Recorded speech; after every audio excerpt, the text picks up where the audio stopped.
Hello, LSC Online students. This is Mr. Harrison, Byron Harrison with Lone Star College Online Career Services. And we're going to review resume and cover letter. This is the full recorded workshop with updated slides and information. And so if you didn't get a chance to see the live workshop that we do every third Tuesday of the month, what I did was I went ahead and recorded all the updated and current information in the slides, and I put it here in the video for you so that you can view it when you have time. So thank you for joining, and we will go ahead and get started. And my email address is there here at the end of this, at the bottom of the slide here. So if you ever have any questions or possibly want me to review your resume, feel free to send it or your cover letter as well, and we could take a look at it.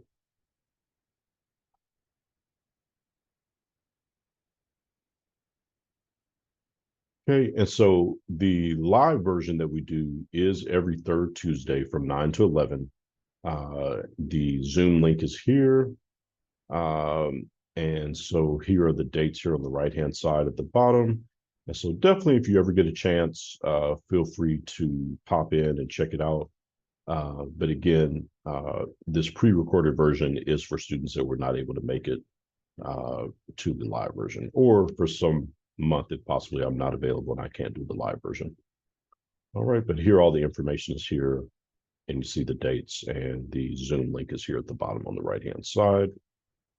Okay, and then you can always access all the information here at the Career Services homepage here at the top right-hand corner.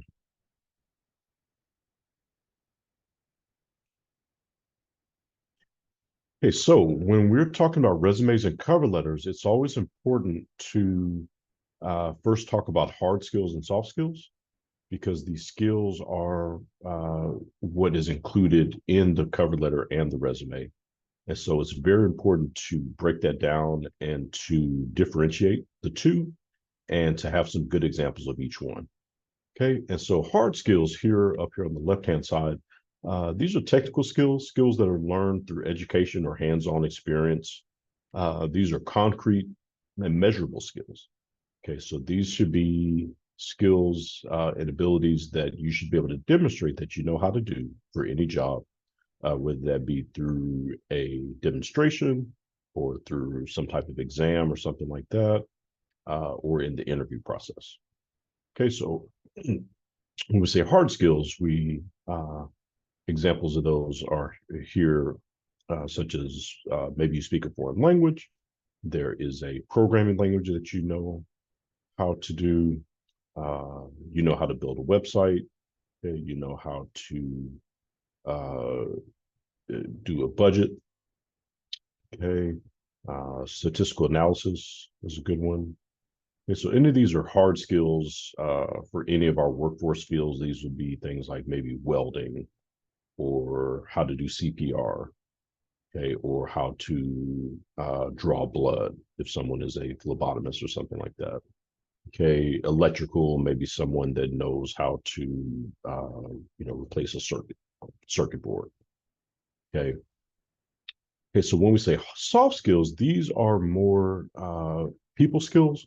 Okay, these are traits and abilities that we develop really from an early age in life throughout school. Okay, they speak to how and why we're motivated to do certain things. Okay, and so another good example is here on the right-hand side. Okay, non-technical skills that relate to how you work. They include how you interact with colleagues, how you solve problems, and how you manage your work. They also impact your performance in the workplace. And again, these are likely skills that you uh, have already been building either from work, from jobs you've had, from internships, or volunteer activities. So these would include skills such as communication, critical thinking, adaptability, okay, creativity, problem solving, okay, willingness to learn, leadership, okay, work ethic is definitely a big one. How strong is your work ethic? You know, how much do you check your phone or get online or talk to coworkers when you really should be at your desk working? How long do you take breaks? so forth and so on. Okay. Soft skills speak to how and why you're motivated to do certain things. Okay. Teamwork. Can you work with other people? Time management, multitasking. Okay. Are you able to juggle 4 or 5 different tasks at one time so that you can complete and be efficient and complete as many tasks as possible? Okay. So definitely these are all considered soft skills. Okay. Which are all very important in the workplace as well. Okay, decision making is always a big one that I think people undermine that. But your ability to make a decision and stick to it. And maybe sometimes it comes out wrong. Maybe sometimes we come out on the right side. But the ability to make a solid decision about something and move forward with it and stand by your decision.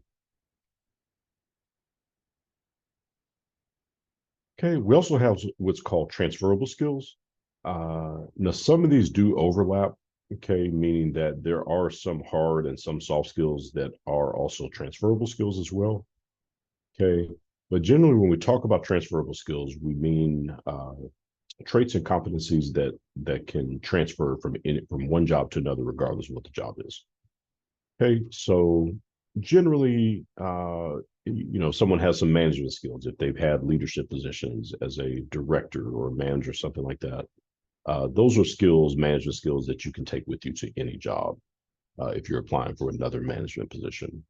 Um, okay, clerical skills, okay, data entry, typing, knowing how to use the computer and do research on the computer. Okay, those for the most part, those are skills that you will use at almost any job now. Um, okay, some of these soft skills are also transferable. So if we're talking about communication, active listening, public speaking, interpersonal skills such as teamwork, dependability. Okay, also general skills such as multitasking, creativity. Okay, those are all also generally considered transferable skills as well, because again, you can take them with you to any job, regardless of what the job is, even if you're changing industries or something like that. Okay, in the IT field, there are certain skills that you're going to use in almost any job. So data analysis, programming and coding, for the most part, you will use at just about any job. And so for the IT field, for example, those are considered transferable as well. Okay. And then here at the bottom, we have 7 examples of transferable skills for your resume. You can find that on LinkedIn. Okay, so let's dive into cover letters for this first half, and then we will get into resumes in the second half. So definitely cover letters, I think, are overlooked. I will say that they're not required for every single application you do. Of course, some jobs you end up just emailing your resume, and you maybe have the option where you can attach a cover letter. Oh, I went off this first slide. Okay. Uh, there are some jobs that will require a cover letter as well. I've seen applications where it requires you to submit a cover letter. And so what I always say is definitely have a good cover letter ready. Have one that can fit with any position that you're applying to. If you're applying, maybe for different types of positions, then you may want to tailor that cover letter for each company or each position possibly. But in general, if you're applying for, all similar types of jobs in the same field, then you can have one good cover letter that kind of covers all your bases, and then you can use that. You can maybe tailor it to each company possibly. That if there's 1 or 2 companies that you really are targeting, that you're looking at, that you're really interested in, you can maybe put a little bit of extra information in that cover letter and tailor it to that target company. Okay, but what is a cover letter? It provides an opportunity to sell yourself and provide additional information about your skills and experience related to the position that you're applying for that may not be in the resume. Okay. It tells the employer why you're interested in the position and the company and why you are a good fit. Okay, a cover letter will supplement the resume and it elaborates on relevant parts of your work history and qualifications, but it does not repeat what's in the resume. So that's very important. You don't want to be redundant, and so sometimes you have to do that in a very creative way to where You're not just simply repeating what's in the resume, but you're doing it in a creative way to articulate your skills and your work history and what you can bring to the table as well. Okay, and a cover letter could also be an opportunity to explain, any concerns that the employer might have. Like, let's say you have been out of work for a couple of years, and you may or may not want to go into detail on what that was, but it gives you that opportunity to say, whatever the case, whatever the situation was. I took a break from working. I had a family matter I was taking care of. I was raising a family. Hey, whatever the case is. And again, you will find some employers that will ask about employment gaps. Some may not ask about it. It just depends. And so you don't always want to offer up that information if it's not asked. Okay. But again, if it is a concern, if you see, you're going on interviews and you see that, okay, uh, this gap in employment that I have, I keep getting asked about it. And so I want to be transparent and upfront, and let me go ahead and explain it here, so that it can show that I'm not hiding anything. Okay. Okay, so here are some tips when you're writing cover letters that I found some good ones. Uh, Try to tell your story. Okay, what we mean by that is, give some personal examples of maybe some obstacles that you overcame and include it. And I always talk about how in my cover letter, I mentioned how I struggled with reading and math when I was in grade school and high school. And I went on to get my master's degree. And then I went on to have a master's thesis get published in a journal. And then I also later became a GED instructor where I was teaching math and I was teaching reading. And so, and then I also discussed how I enrolled in college through a bridge program, which is basically like a conditional program where I had to, prove myself basically for the first year. And so, and then how I overcame those obstacles to eventually graduate from DePaul University, a pretty good school, where I did not have, the best grades, did not have the best test scores, and I wasn't a good test taker either, and how I overcame those obstacles to get to where I am. Explain how you can help the company. Um, okay, any skills, show any skills that can be beneficial to the company. Again, don't repeat what's in the resume. Don't just be redundant and repeat what's in the resume, but explain your story, your personal uh, traits, and your skills that you can offer, but do it in a creative way by telling a story. Okay, definitely mention some achievements in there, not just job duties that you did, but also some achievements that you accomplished, and try to quantify it with a percentage, okay, or some numbers. Um, okay, definitely proofread it as much as possible to take out any errors and misspellings, sentence structure. You'd be surprised how people are very stickler with those and will kick things out because they have a few errors in them. Okay, make sure it's easy to read and has a nice flow. Definitely keep it short, no more than one page, if possible. Even if you've had several years of work experience, definitely I would say the cover letter should not be more than maybe 3/4 of a page or a page at the most.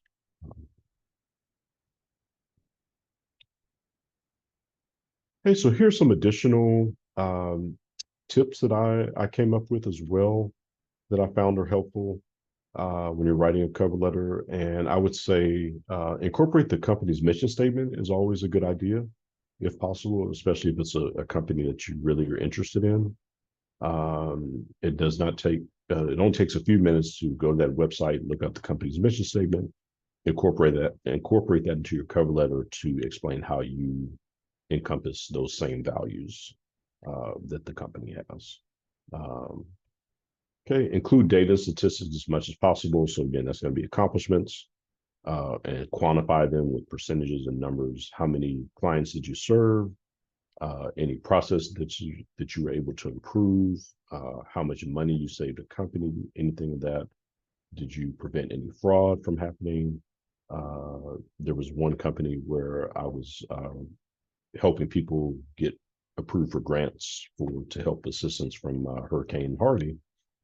and there was a lot of fraud going on where people were basically getting, free stuff that they maybe didn't qualify for. And so what I did was I came up with a statistic on how much fraud I saved in dollar amounts from people that didn't qualify for the grants. And so that's just one example. Um, okay, include action verbs as much as possible.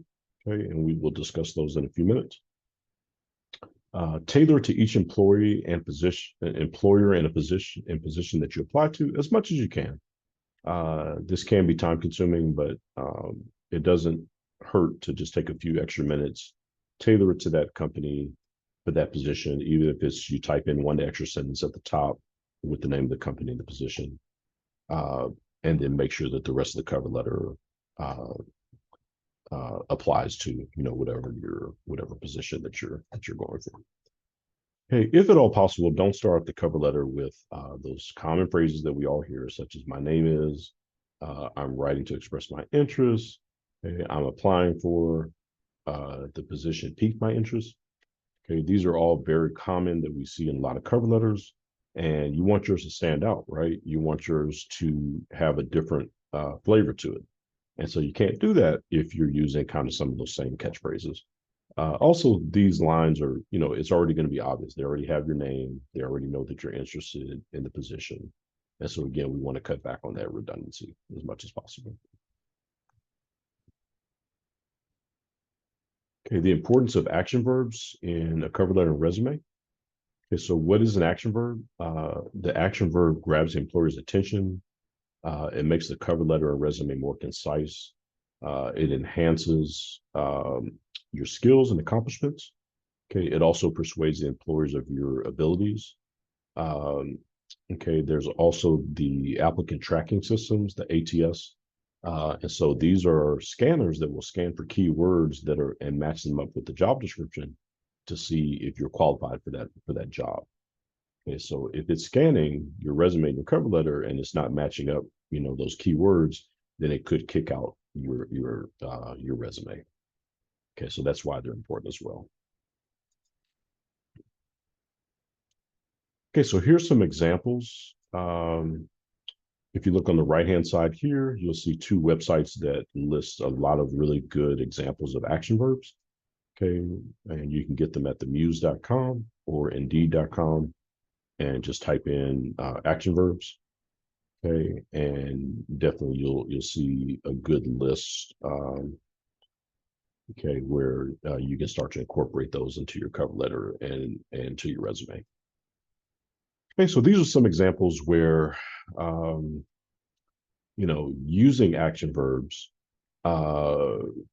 okay, to describe something okay, based on what what the action verb is, okay, what the task is.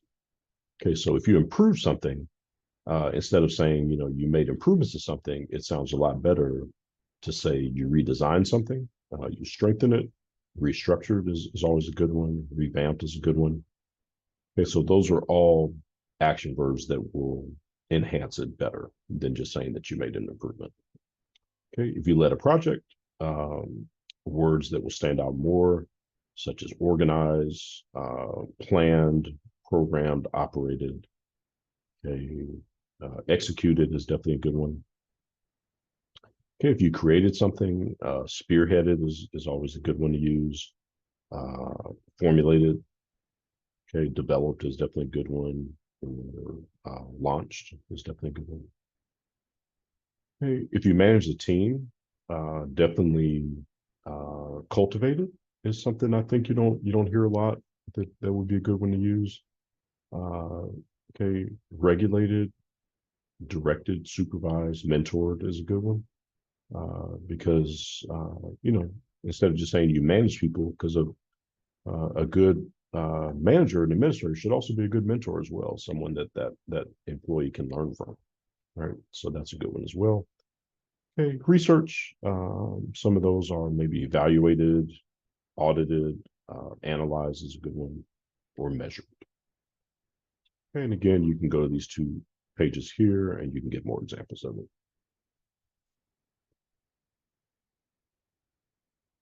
Okay, so these are now action verbs based on the industry. Okay, so here we see the industry in the left-hand column, and then these are action verbs associated with that industry that you can now start to use and tailor it with your cover letter or your resume. So for information technology, IT, standardized, repaired, okay, deployed, developed is one that I added over here. That's a really good one that you can always add in.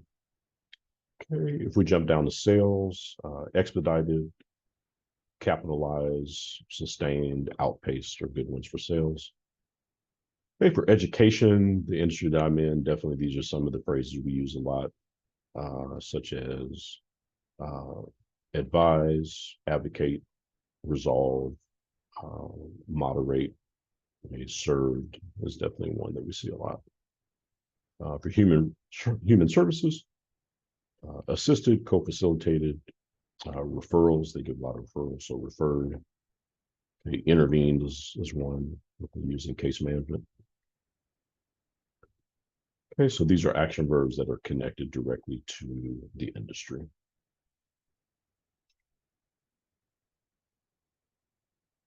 Okay, so now as we go the next step and we use an action verb, so how do we use that into a sentence and develop that into a sentence? And so if we see accelerated, if we use accelerated, okay, accelerated development of the company's inaugural internship program. And collaborated with a team of 8 people to raise $1.8 million for charity. Okay, supervise a cross-departmental initiative that resulted in a 10% increase in revenue. Okay, so these are all really good examples of now the next step of how you use that action verb and incorporate it into a sentence. Okay. Enhanced here at the bottom, enhance customer experience with the new platform. Okay, so this is a really good diagram that we use that really shows you how to break it down now when you're using the action verb. Okay, so you want to have an action verb. There's always going to be a task or a project, and then it's going to have a metric or result. Okay, usually with a number or percentage in the metric. Okay, so in this first example, the action verb is created. The task or project is a performance reporting template. Okay, and then the metric is or result would be 80% reduction in the preparation time, okay, of standard client materials. Okay, in this next example, we see overhauled. So overhaul, okay, what's the task or project? Website by redesigning landing pages. Okay, and then what's the metric or result? Generated 7% more leads via email capture forms and reduce bounce rate by 20%. Okay, so again, we start off, we have an action verb, a task or project, and then a metric or a result.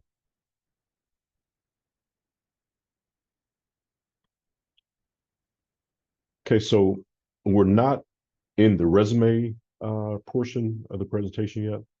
Okay, but I wanted you to at least see the next step of how to use an action verb. Okay, and what it would look like in a paragraph in the resume when you actually start to put it okay, in the resume. Okay. So this is an example where we have a work experience section in a resume that uses action verbs and achievements. Okay, so okay, this person is an event and catering coordinator. Okay, that's the name of the company. Okay, so they have a description of their job duties here in this paragraph here. And then they list in bullet points their achievements here with some metrics. Okay. So provided catering and event support for over 100 functions and events, resulting in a 95% satisfaction rate for customers. Okay. Okay. Developed and maintained positive relationships with internal and external stakeholders, including vendors and catering providers. Okay. Oversaw the onboarding and development of a team of 10 casual staff, source quoted and ordered items for functions, events. to meet budget requirements. Okay, so notice that they put numbers here to quantify, to say, how big was the staff that they managed. Okay, 95% satisfaction rate. Okay, and then here they put some more measurables, some metrics with their achievements. So deliver catering and event support to 100 plus functions and events, resulting in 95% customer satisfaction. Okay, so they're kind of rewording a little bit, but putting in bullet point. Okay, develop and maintain positive relationships with internal and external stakeholders, including vendors and catering providers. Manage and train a team of 10 casual staff, ensuring they provided high quality service. Okay, and then if you look down here at this other position here, an events coordinator at a event management company. Okay, so it's going to be the same format. Okay, manage the planning and budgeting and execution of 50 plus events, resulting in 90% satisfaction rate for customers. Okay, negotiated contracts and manage relationships with vendors, catering providers, and sponsors. Okay, and then they put bullet points and put the metrics again down here. Okay, so this third point here, develop marketing and promotional materials, resulting in a 30% increase in attendance. Okay, coordinated logistics and on-site event management. Okay, so that's just one example of how we start to put it together with the action verbs and incorporate it into the resume. Okay, but we'll see more of that a little bit later. Okay, here's one more example though. Okay, so this is someone who is a bank teller at the top here.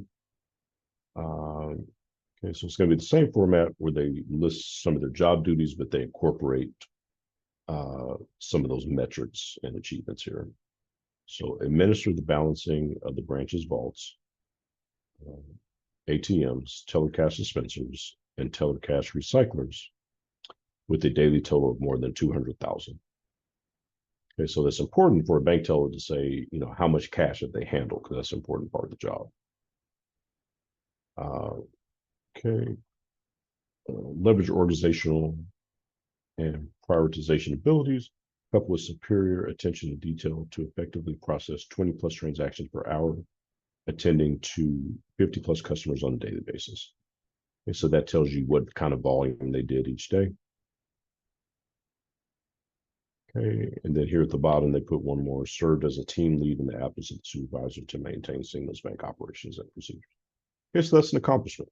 You may not be a manager or have an official title, but maybe that when that supervisor's out, they want to have someone that maybe is not the manager, but at least someone that's knowledgeable that people can come to with questions or to take care of issues. And they put, someone in charge as a point of contact.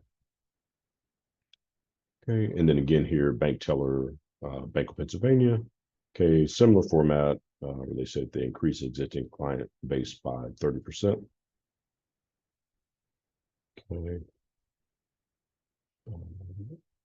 Provided support to the system manager and overseeing day-to-day operations because they were the teller lead, bank teller lead. Okay, so that's a really good way to put an accomplishment achievement that maybe someone that didn't obtain an actual position as a manager yet, but they can show that they have some leadership abilities, which goes back to some of those soft skills and some of those that transferable skills and soft skills for leadership.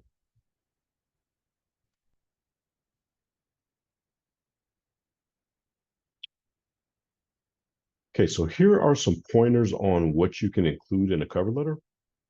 And so what I did was I kind of looked at several examples and I started to type out a list. This list would apply to anyone, regardless of, how much experience they have or where they're at in their career. This has a little bit of something for everybody that they can put in a cover letter, because the first question that a career advisor may get is, well, what if someone doesn't have any experience or they've never had a job? What could they put in their cover letter? Okay. And so here it starts to list, it gives you some examples. So your skills, qualifications, and work experience Be specific but not redundant. Okay, weed them in a creative way. And so, even if someone doesn't have a lot of work experience, they still will have some skills and some qualifications. If someone speaks another language, that's something that they can put on there. If they took some advanced courses in high school, possibly, where they took like some computer programming classes or some accounting or business classes, those are skills that they can actually put on their resume, as well as any related to volunteer work or anything. Okay, a personal story. They can discuss a barrier or an obstacle that you overcame, but preferably something that's related to your field of study or your career path. Okay, put any achievements or accomplishments from your jobs or your internships or volunteer work. Okay, you can also put any courses completed, any class projects, any academic achievements such as Dean's List, honor roll. Okay, and that would be particularly for the student that maybe does not have any work experience or they have limited work experience. Okay, you could also put some information about the company or the organization, such as the mission statement. You could also discuss a business problem or a field issue. Okay, so an example of that is if you're applying for a job as a homeless counselor, you could discuss a little bit about the problem of homelessness and offer up a solution of how to address it. Okay, the same thing if you were maybe a drug abuse counselor, if you are a teacher. Okay, so one thing that teachers deal with is maybe large volume of work, burnout, okay, dealing with students maybe that have accommodations, and how to effectively serve them. Okay, those are just a few examples in education. Okay, maybe someone's looking for a job in the environment or the legal field, so you can do the same thing and discuss the problem that's in that industry and maybe offer up some solution you can discuss for it. Okay, and then always definitely include your hard, your soft, and your transferable skills as much as you can. Okay, and then also what would be in the cover letter is what they call a call to action. So this would be at the end where you're discussing opening the window for the next step in the process. So if they are reading your resume and your cover letter now, so hopefully the next step would either be a phone screen or possibly a first round interview or a presentation.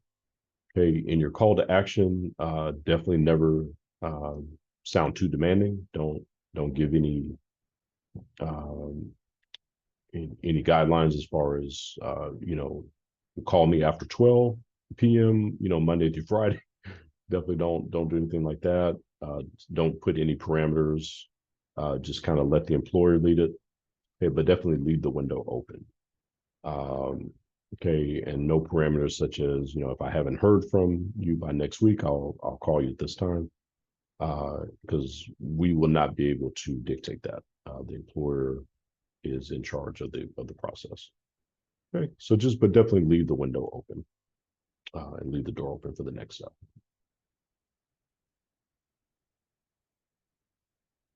Okay, so what I did here was I came up with an outline for a cover letter that anyone could use.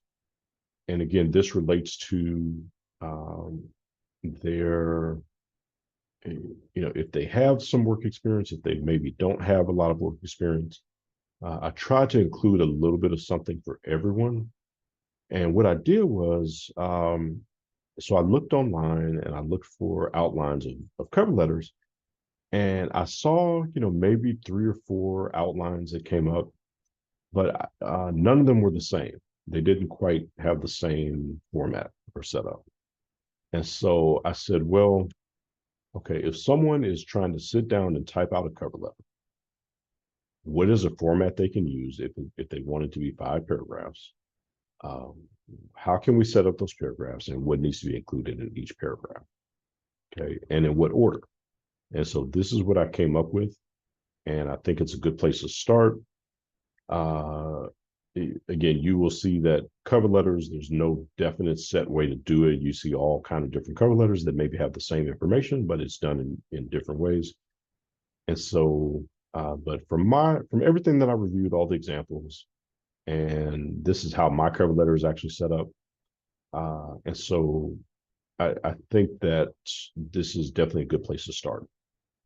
And again, what I did here was I just looked at several different examples and I extracted and said, okay, what information is in these cover letters? What order do they have it? And how can we arrange it and set it up and put it into an outline? Okay, so that first paragraph, what I would say is get some type of attention grabbing hook, uh, highlight an industry problem that the company or the organization faces, like I was just talking about.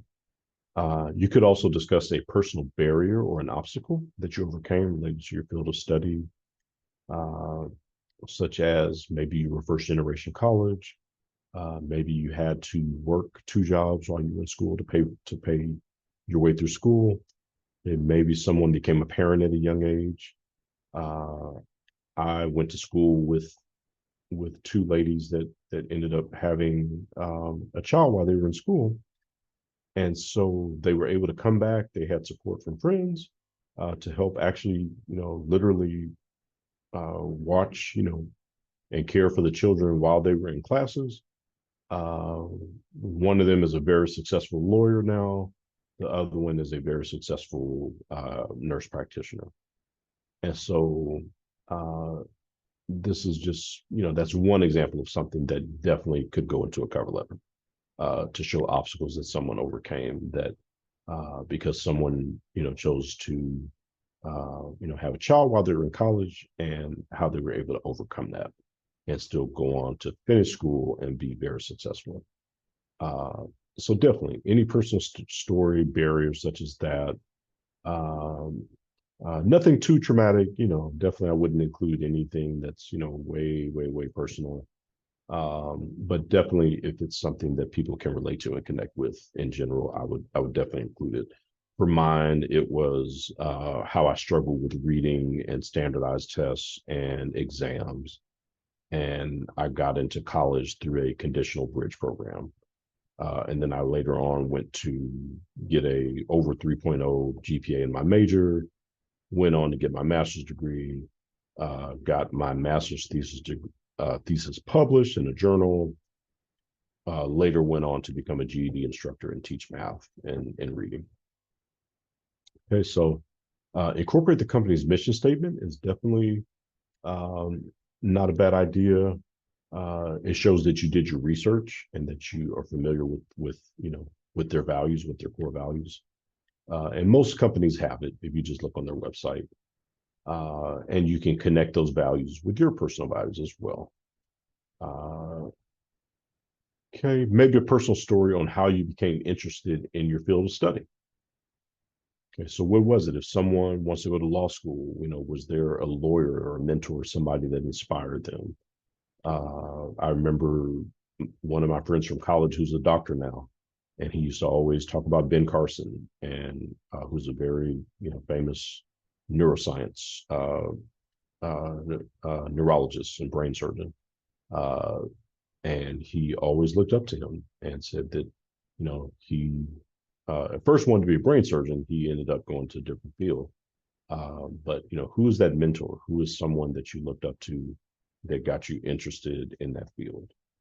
Um, okay, discuss your courses that you completed. Uh, uh, Work. Discuss courses you completed, and it can be in high school or in your first year or two of college. If you don't possibly have any work experience, that's a good place to start. You can also put any work or volunteer experience. Do it in a creative way. Don't just repeat, what you did, but maybe explain it as part of the story. An example of that is I use where my first job, I worked at a youth and family services nonprofit. And so I worked in an after school program was part of my job. And also did workshops. And so I saw the importance of early intervention with at-risk kids and how that was important to shaping where they went in life later on. Because many of those kids went on to be successful and went to college. Okay. You could also mention some projects that you worked on and the impact they had or what you learned from them. Okay. Discuss any hard skills. So this is in a paragraph format, first paragraph, second paragraph, third paragraph. So third paragraph, discuss any hard skills in detail, be specific. So, actually list skills that you know how to do for your specific field. So for an academic advisor, that would be something like review transcripts, okay, process enrollment, transfer planning, okay, things that you should be able to demonstrate that you know how to do. Okay, what you can bring to the table, why you're a good fit for the company, why they're a good fit for you. Okay, discuss an industry problem, like I was saying earlier, that you can help the company or the organization to solve. This can be a business issue, also something in business. Okay, for a fourth paragraph, a good idea is to use bullet points where you can list 3 to 5 accomplishments from your career. Okay, and you want to list the data with metrics and using numbers and percentages. Okay. Okay, even if these might be, academic or extracurricular achievements from high school or college that you made the principal's list in high school, that you made honor roll, okay, that you worked on your student newspaper in high school. Okay, but list something even if you don't have a lot of work experience. Okay, any volunteer work that's related. Okay, and then that fifth paragraph would be going back to what we were talking about, that call of action.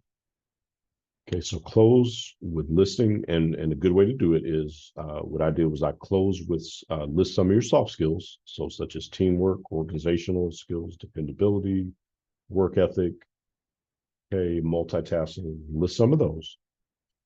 Okay, and then open the door for the next step in the process. Okay, but what you don't want to do is you don't want to sound too desperate. Okay, and you don't want to make any demands with any hard timelines. Okay, always thank the reader for their time because they did not have to take the time to read a cover letter or look at your resume for that long. So always a good idea to thank them for their time. Okay, so this is a 5-paragraph format for setting up a cover letter. And this is for the student that maybe does not know where to start, doesn't have a cover letter. If you would just read through this line by line and start to type out some of the sentences and put some of your information in there, I think you will start to piece together a really good cover letter.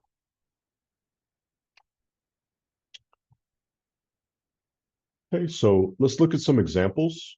Some of these cover letters are kind of geared towards, maybe that student that went to a 4-year school that was working part-time. Okay, so definitely some of our students maybe at a community college may fall into a different, like maybe they did not get a chance to work, on a campus job because they have to work full-time at a warehouse or something like that while they're in school to pay the bills. Okay, but I think it's a good idea because students come from all walks, and so it's a good idea just to have some different examples. So all of these cover letters are some of the best examples that I found just by looking. And so, but I think there's a little bit of something for everybody. I think it is kind of hard to find like a cover letter for just someone with no experience or high school, or internship cover letter. It's a little bit harder to find. Like, let's say that, that student that's in their first year of college that just graduated high school in the last 6 months that maybe doesn't have any work experience. Those can be a little bit harder to find. But I think what you can do is take some of these examples and just incorporate, whatever you did in high school, if that's the case for you, any volunteer work, any honors, any achievements, formulate them and list them and start to put them into a cover letter that you can use. Okay, any relevant volunteer work, anything like that. Okay, so this first one, it was a marketing internship cover letter for a second-year college student that has no experience. The student utilized achievements in their academic coursework. They did a marketing competition. Okay, they worked for the film office, Georgia Film Office. They also did have some volunteer work that they did for the university. And so they listed how they were able to have a 40% increase in social media engagement. Okay. And so they list that down here in this third paragraph down here. Okay, one thing they did wrong is they put at the bottom that you can reach them any day after 12 p.m. Okay, so that's something I would not put there. And I think that's important to see mistakes that were made. That's what voicemail is for. That's what email is for. If you're not available, most employers are willing to leave you a message and they get back to you. I know many times when I went on, when I was applying for jobs, a lot of times they would start off with an email. When they were contacting me for that first interview, a lot of times it was through an email. And then even if I wasn't available when I first got it, usually within an hour or two, I was able to respond. All righty. Okay, so this is a cover letter this is actually a graduating senior. And what they did was they used study abroad research, and they also worked as a tutor. Okay, and they put how they increased student writing scores by 40%.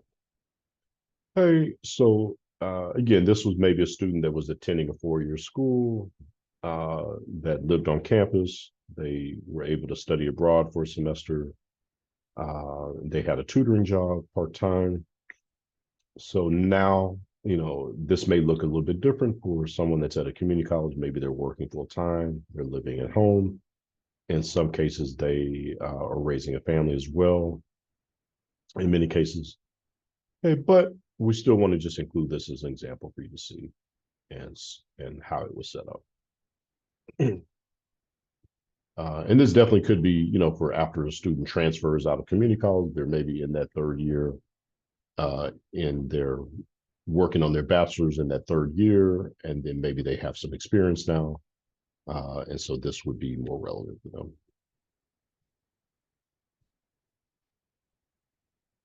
Okay, so this is a cover letter for a recent college graduate. They're looking for an entry-level position. They use experience they had as a student worker in the OTS department. They put how they increased ticket response time by 12%. Okay, so yes, this is someone that worked part-time. They had a part-time job, so they did have some experience. They are graduating from a 4-year school, okay, with a bachelor's degree. Okay. If you notice up here in that first few sentences, they put, as a longtime admirer of the work done by the team of Mayflower Technologies. Okay, so this shows you that they've done a little bit of research on the company, which is good. Okay, and then they put here an achievement where they increased ticket response time by 12% in the part-time job that they have. And so again, this may not be you right now, but this could be you in the next year or two. And maybe you do have a part-time job and you have a little bit of experience.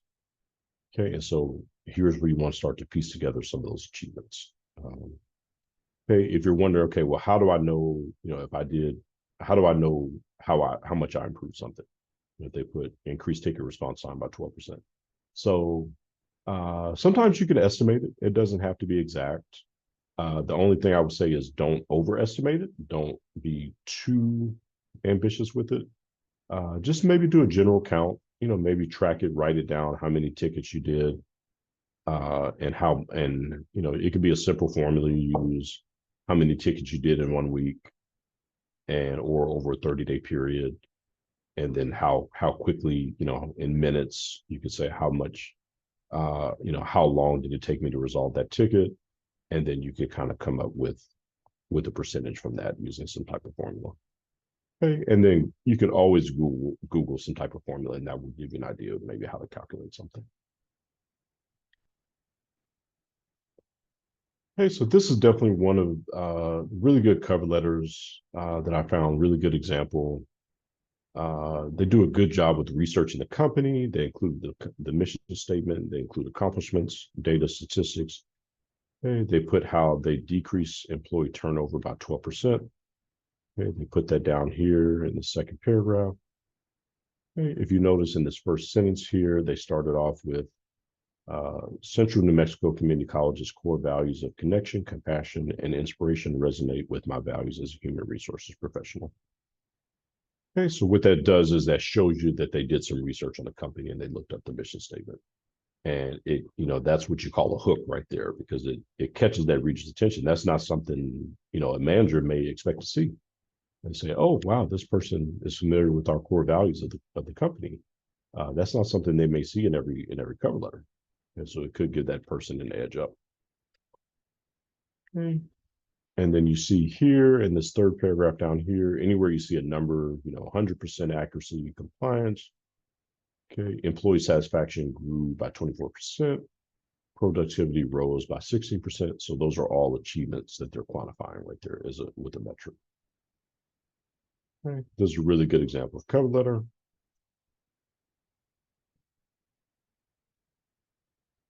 Okay, so here was another one. This candidate has 5 years of experience. Okay. They did a good job with listing the accomplishments, data statistics, streamline and increase efficiency for accounts payable process by 20%. Okay, so that's what you see up here in their bullet points here when they list their achievements. Okay, and again, anywhere you see a number, they're quantifying that. Okay, and then okay, they should not have mentioned bachelor's degree, that they have a bachelor's degree in CPA. It repeats information on the resume. They also should not start the letter with "I'm writing to apply." Okay, so okay, and what we're saying is be a little more creative with it. Okay, so they start off with "I'm writing to apply." Again, that's already obvious, and we know that they're applying for the position. They don't have to really state it there. They could, maybe a better way to do that would they could have said why they're interested in the position, starting off with something like that. Okay. Or something about the company or why they're interested in the company or the organization. Okay, and then down here at the bottom, they list that they have a bachelor's degree in the CPA. Again, that's already going to be on the resume. That's already going to be information they've already looked at and seen, so we don't need to repeat it there. A good way to include that, though, may be, how their education has helped them in their career, or maybe some obstacles that they overcame in achieving their bachelor's and their CPA. Maybe they had to take the CPA, exam 3 times, and so that shows resilience. That's nothing to be embarrassed about. That's to show resilience. Say, hey, it took me 2 or 3 times to pass this exam, but I made it. I did it, and I don't give up. And I could bring that same resilience to this company. And so this is actually my personal cover letter. I do have 20 years of experience, over 20 years. And so I made sure that I did not start off the cover letter with "I'm applying for." Okay, I include my work history, but I don't repeat the resume. I list my accomplishments and achievements. Okay, I try to put a personal touch. Okay, and then my ending is I try to keep it neutral, and I try to make sure there's no demands or that I'm not too overly ambitious with it. Okay, so I won't read every line of it, but if you look at the first couple of lines of it up at the top, as a student that struggled with reading, math, and standardized tests in grade school, and who also entered college through a transitional bridge program, I personally embody the attributes of perseverance and hard work to overcome obstacles and achieve career goals. My advanced education completion and later excelling to achieve milestones such as having my master's thesis published in a professional academic journal and teaching math as a GED instructor demonstrates that I can learn and adapt to achieve excellence and overcome barriers. Okay, so that's a good way that I started off as my hook. Okay, and then I go, basically I follow that same format that I put in that outline that I showed you a few minutes ago, that 5-point outline. So that's basically what I follow there. Okay, here I list instead of listing where I worked. Okay, I say that my first job out of college, I realized the importance of providing supportive services such as mentoring and pre-college camp to economically disadvantaged youth early in their development to ensure later success.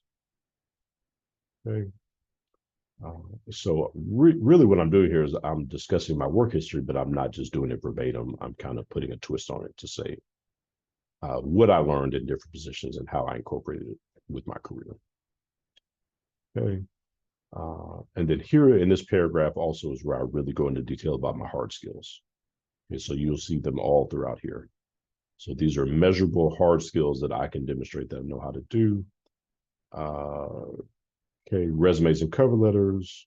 I can do workshops on interviewing skills, workplace etiquette, job search strategies, okay. Career services counseling, career assessments, career interest assessments.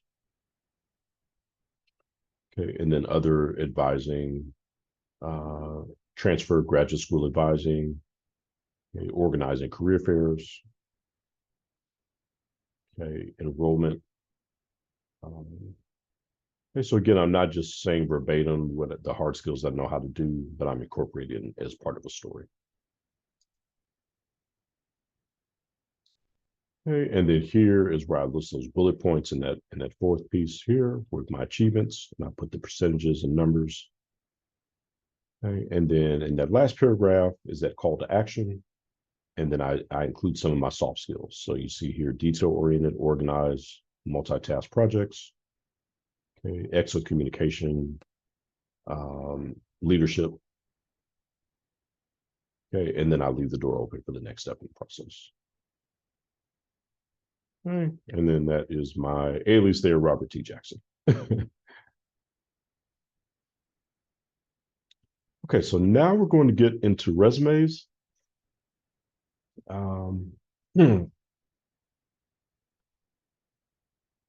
so definitely when we talk about resumes, there are so many different ways to do it. You can type it from scratch. You can use an app to build it. What I recommend is that you always try to type it yourself if at all possible. Maybe use an app to get you started and to get you a draft of it into a Word document, and then you can build it out from there. But what I recommend is basically you're going to be looking at different examples. There's no set one way to do it.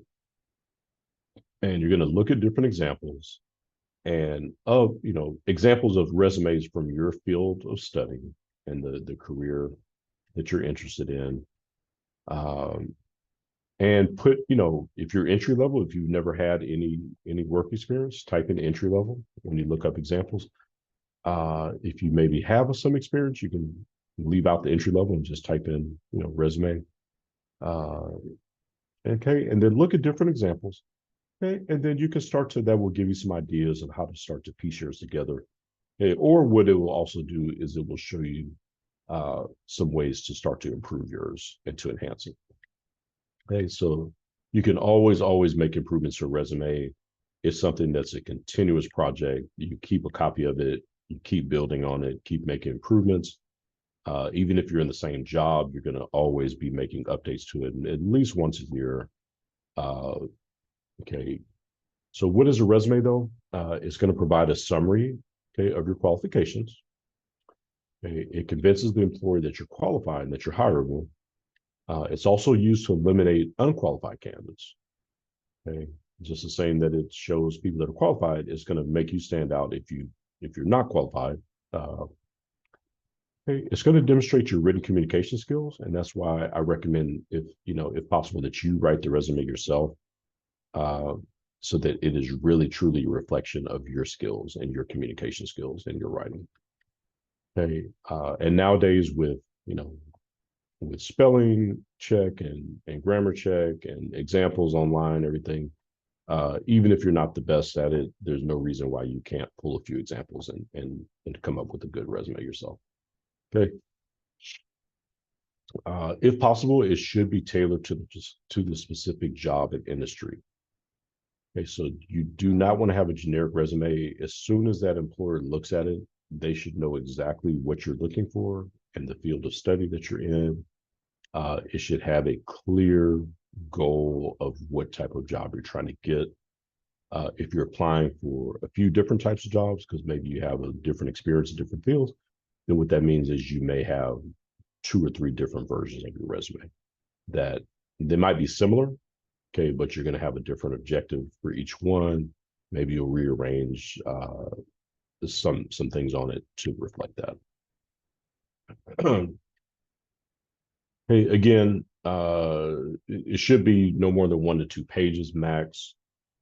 Include no more than 10 years of work history in general.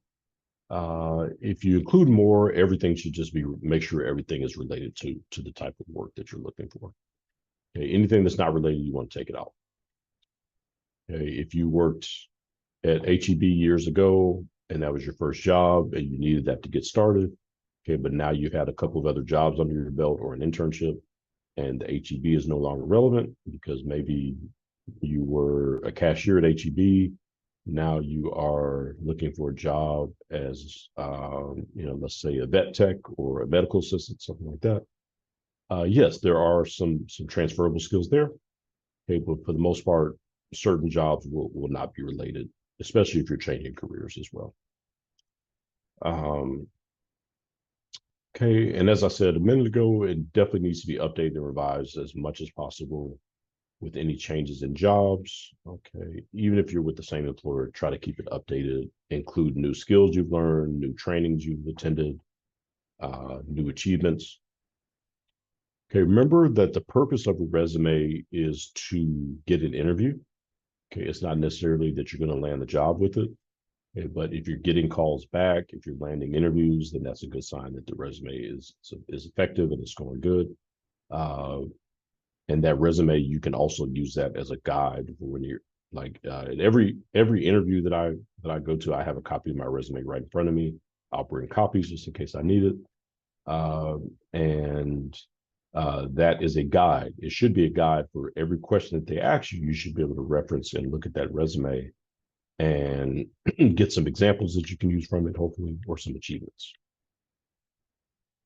All information should definitely be factual, and they should be able to verify it. So you don't want to be caught in a situation where you have fabricated something, or you have, kind of been not too transparent about something, and it comes back to bite you because they looked it up or they researched it or they called and they saw that you never worked somewhere or that you didn't finish school or something of that nature. Okay, so just be very, very cautious with that. Remember that a hiring manager may look at your resume for only 6 to 7 seconds, and also they may have 100 resumes that they review for any given position. Okay, so what that means is you want yours to stand out as much as possible and as quickly as possible. Avoid using a template. Like I was saying earlier, definitely try to make yours original as much as possible. Try to type it if you can yourself, or at least start off with a draft and then update it yourself. Okay, and you want to load it as much as possible with action verbs, with data, statistics, accomplishments as much as possible to make it stand out. Okay, not just job duties, but they want to see accomplishments and achievements. Okay, so there are 3 different types of resume formats that you can use depending on what serves your needs best. Most resumes are going to be what's called the reverse chronological here on the left-hand side. And so, but if you look at each resume, okay, the format, that's going to determine what order the information is typed in. Okay, and then each one it has a different purpose and different setup as far as why you would set it up that way. Okay, so the chronological is always going to be the most popular. Okay, this is going to be for candidates that are seeking a similar type of job. Okay, it's going to be best for students for entry level positions that you're applying for. Okay, the functional resume, okay, it's also called the skills-based resume, and it's going to focus more on your skills. Okay, it's going to focus more on your skills and not where you worked or how long you worked, okay, but the skills that you acquired through those jobs.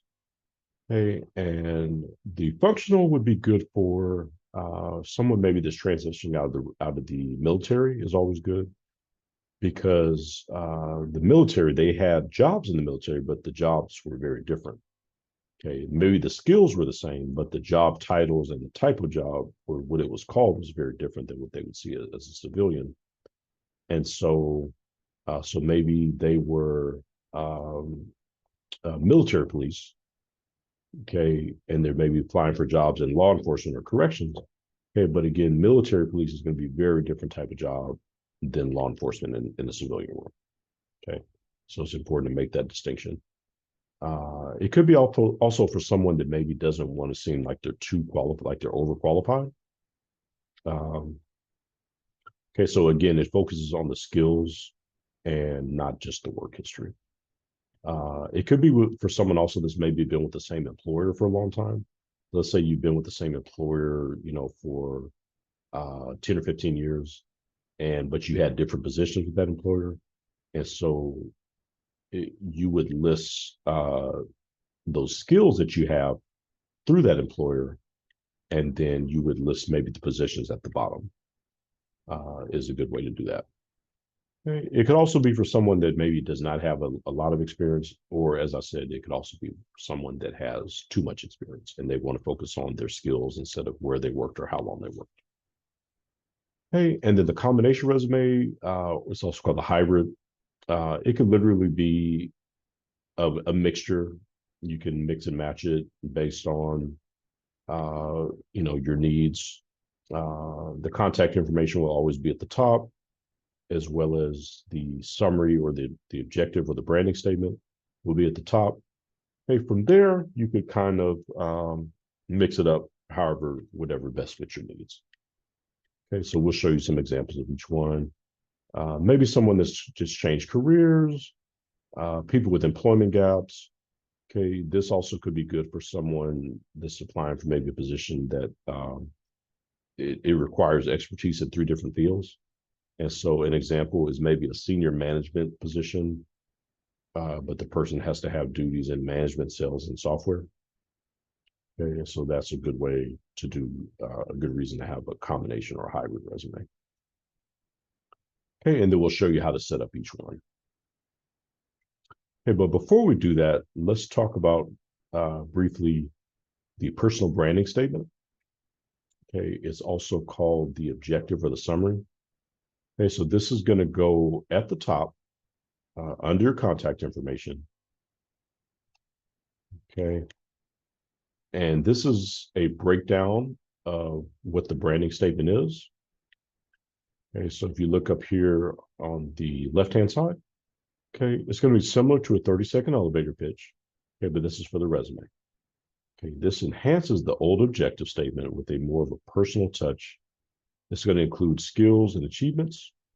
Okay, it's going to be a short, memorable statement, 3 sentences max, that summarizes who you are, your values as it relates to your industry, highlights your relevant skills and experience, your greatest strength, okay, and your best benefit to the employer. Okay, you can include one statistic. The statement does not have to mention a specific position that you're targeting, okay, but it should emphasize the industry that you work in. The statement goes at the top of the resume after the contact information. Okay, and so here on the right-hand side, it breaks it down an example of how to exactly what to include. Okay, so it's going to be who you are, what you want, what you bring to the table, what you're seeking. Okay, that could be who you are, could be your current position, how many years of experience. Okay, your degree, level of education, any relevant training. Okay, what you want, the role that you're applying for. Okay, maybe a long-term goal would be good, what you want to accomplish. Okay, and definitely the type of position that you're looking for. And what you bring to the table, maybe include one hard or soft skill. Okay, how you can help the company meet its goals. And what you bring to the table could also be an achievement or something that you've accomplished in your industry. Okay, so an example of that might be if you are an accountant or a CPA and you save a company $2 million from the budget, okay, that's something you can include. Save company 2 million in fiscal year 2023, whatever the case was.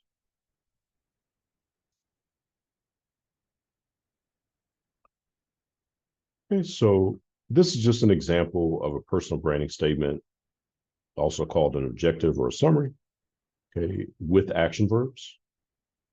Okay, so this is just an example of what it would look like.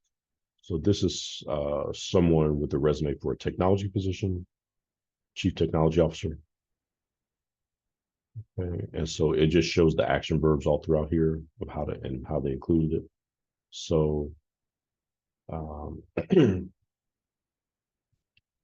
so you see the action verbs: spearheaded, enabled, delivered, leverage, accelerate, elevate. And so they have, this is maybe 4 sentences here, and they've included action verbs here, all throughout. So that's just one example I saw with the action verbs.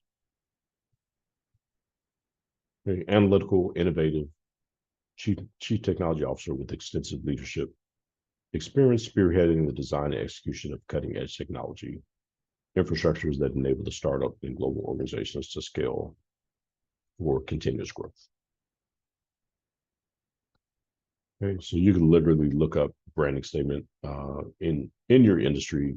You can just look it up, and I'll show you some links also where you can find some examples. Okay, so here are 5 clips that I pulled with branding statements that were good.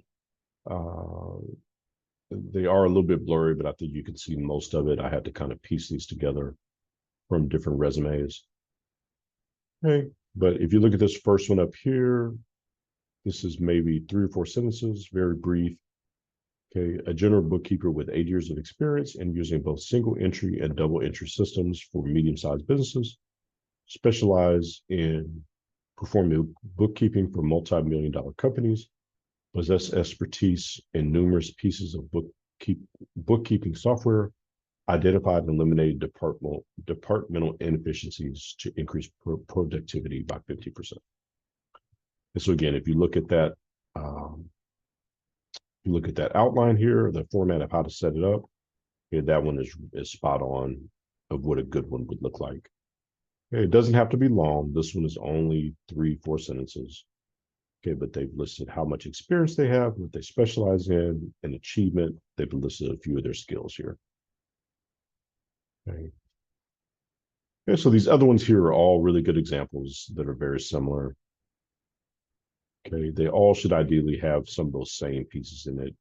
How much years of experience, what education you have, what you bring to the table, what you're seeking, what type of job you're seeking, and maybe at least one achievement or metric that you can put in there that's something that would impress them.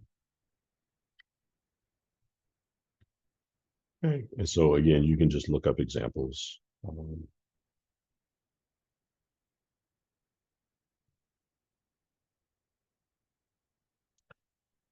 Okay, so when we start to look up how to set up a resume, these are the 5 sections of a resume that must go into any resume, regardless of what format it's in. Okay, it may not be necessarily in this order specifically, okay, but this is the information that must be in the resume. Okay, so personal details, contact information.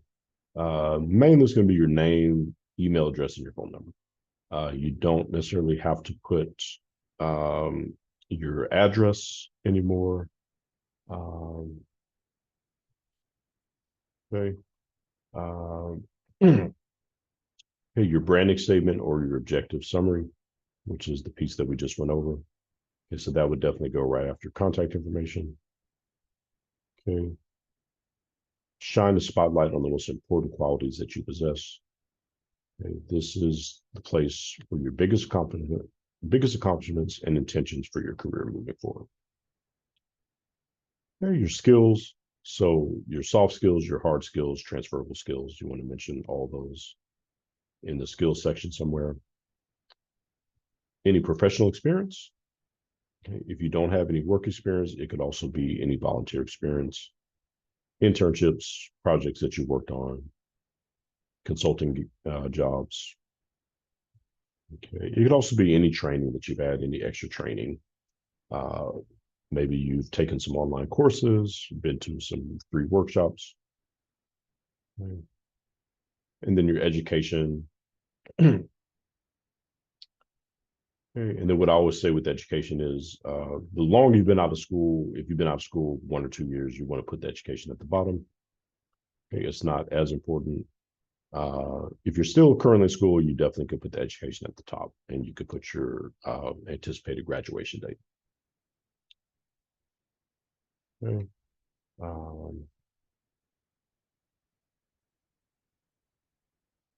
Okay, and then you definitely don't need to put the year that you graduated after a few years. For high school, you don't need to put the year that you graduated high school.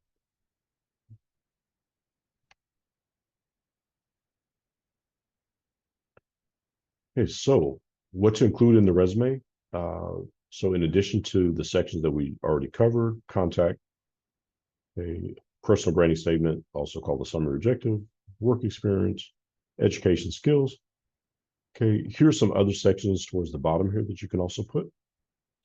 Okay, in this example, I got it from novoresume.com. Okay, so these are some additional sections that you could always add in or incorporate it somewhere. So that would be any extracurricular activities, projects, languages, any volunteer experience, any hobbies or interests that are related to your field of study.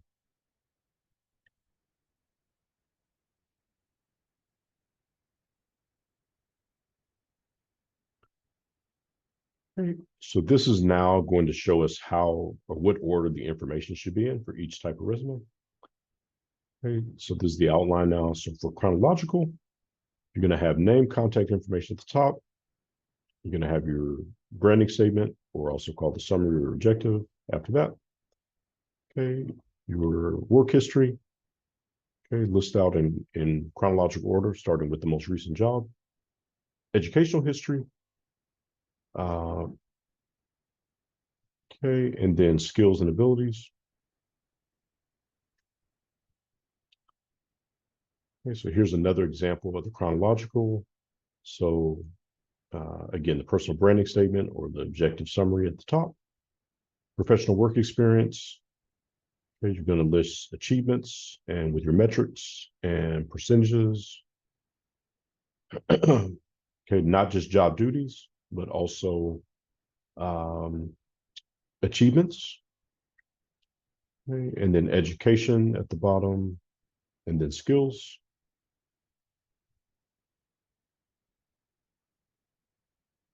Okay, here's another example of the chronological resume where they had skills and education. Okay, so they changed them into a different order. So what that tells you is, okay, this one has education and skills. This one has skills and education. Okay, so what that tells you is they are interchangeable. You can switch those out. Okay, and then how you type that is up to you. You know, you can list your skills in different ways. What I usually recommend with the skills is that you start off with uh, uh, hard skills, soft skills, and then transferable skills. Try to do them in that order. Okay, hard skills, soft skills, and then transferable skills.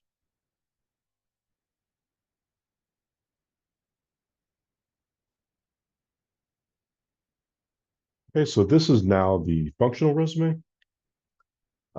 And so again, you're going to have your name, contact information at the top. Again, you do not have to put your address. That is something I just wasn't able to take out. Okay, the branding statement, also called the summary or objective, would be next. Okay, and then with the functional resume, what you're doing is you're listing out skills in bullet points. Okay, in subtitles like that, different skills: process streamlining, complaint resolution, service-based selling. And you're listing those out, and then under each skill, what you're doing is you're listing maybe some of the tasks that you did as well as the achievements. Okay, so in this format here. So process streamlining, and then they put creating customer service and email scripts, used across the company to interact with customers. Okay. Reducing onboarding process from 8 to 6 weeks, and then they put an achievement in there. Okay, reduce average customer representative call time by 90 seconds. Okay, so that's the way a functional would list. And so what they're doing is you're focusing more on the skills and not where you worked or how long you worked. Okay, and then at the bottom, after that, you would list companies that you work for. You'd put the year, and then that would be it. You wouldn't really need any other information. This one lists a little bit of what their job duties were, but I would say you don't really need that. You can just list the name of the company and the year that you worked there and the months. Okay, and then at the bottom would be your education. That's if you are not currently still in school. Okay. Okay, here's another outline of your functional. So again, your branding, personal statement at the top, objective summary at the top. Your skills, you're going to list skills out in subtitles, customer service, sales, merchandising. Okay, under each skill and bullet points, you want to put job duties that you did, and maybe 3 or 4 of them, and then at least 1 or 2 achievements for each one. So customer service received a 95, a plus 95% on customer service feedback surveys. Okay, sales exceeded sales goals on average of 10% for 5 straight months. Okay, merchandising, restock and organize new shipments of inventory in a timely manner, cutting average of 2 days off the merchandising process. Okay, and then here is what I was referring to. So where you just put the name of the company, your job title, and then put the years that you worked there. Okay, because again, your functional is a skills-based resume. You're just focusing on the skills, if that is what works best for you. For those, and if you go back to that other slide, you'll see the reasons that we outlined of why you would use a functional. Okay, and then the education will go at the bottom. Okay, so now this is the combination or the hybrid resume. And so your name and contact information. Okay, again, that branding statement, that summary, objective summary at the top. After that, okay, then this particular one, they list the skills, and then they list their professional experience. Okay, then they list the education, and they put some awards at the bottom. Okay, so again, this particular format is just maybe would work better. And keep in mind, like I'm saying, your education, regardless of whatever format you want to use, because in all of these, education is at the bottom, right? In a chronological, it's at the bottom. In a functional, it's at the bottom. And then in a hybrid combination, the education is at the bottom as well. Okay, so in any of these formats, you can, if you're still currently in school, you can put the resume, you can put the education at the top. You could put it after your summary. Okay, after your branding statement, you could put it up there. Okay, but otherwise, this is one example of what a combination could look like, a hybrid resume. So your summary, objective statement at the top, your skills. Okay, they list the skills here in a functional format here. Okay, and then they list their professional experience. They list it here with more detail, okay, and then they put the education at the bottom. So a good reason to do this may be, that it maybe catches the reader's attention a little bit better if you put your skills at the top. And so that's always helpful. Okay, so now we're going to look at some examples of resumes. Okay, so especially working at community college, we always have students that maybe either have limited job experience. Maybe they only had a few jobs, or they worked, less than a year, less than 6 months. Okay, or they're currently working a job, but it's not related to their field of study and the career path they're on. Okay, or in some cases, students have never had a job. They don't have any work experience. Okay, so the question is, how do they put a resume together? If they're just getting started, maybe they're looking for that first job while they're in school. If they are looking maybe for that first internship, hey, how can they sit down and start to type out a resume? Okay, and so this is a good one for a high school student that maybe is currently in high school, okay, or maybe that first year, the student that's in their first year of college that maybe has not had a job. Okay, so what they did here was they used the student newspaper, they used clubs, uh, and they also used skills from courses they completed in high school. Okay, so I know for me, like I took a computer class in high school. I took a business class in high school where I learned some definite skills, and so those were skills that I actually was able to put on my first resume. Um, okay, so this is what it would look like, something like this. Uh, the branding statement. Okay, motivated student who demonstrates strong work ethic and creative ability. Okay, seeking to apply my graphic design skills and artistic drive as a summer intern at your company. Okay, and so they're looking for their first internship.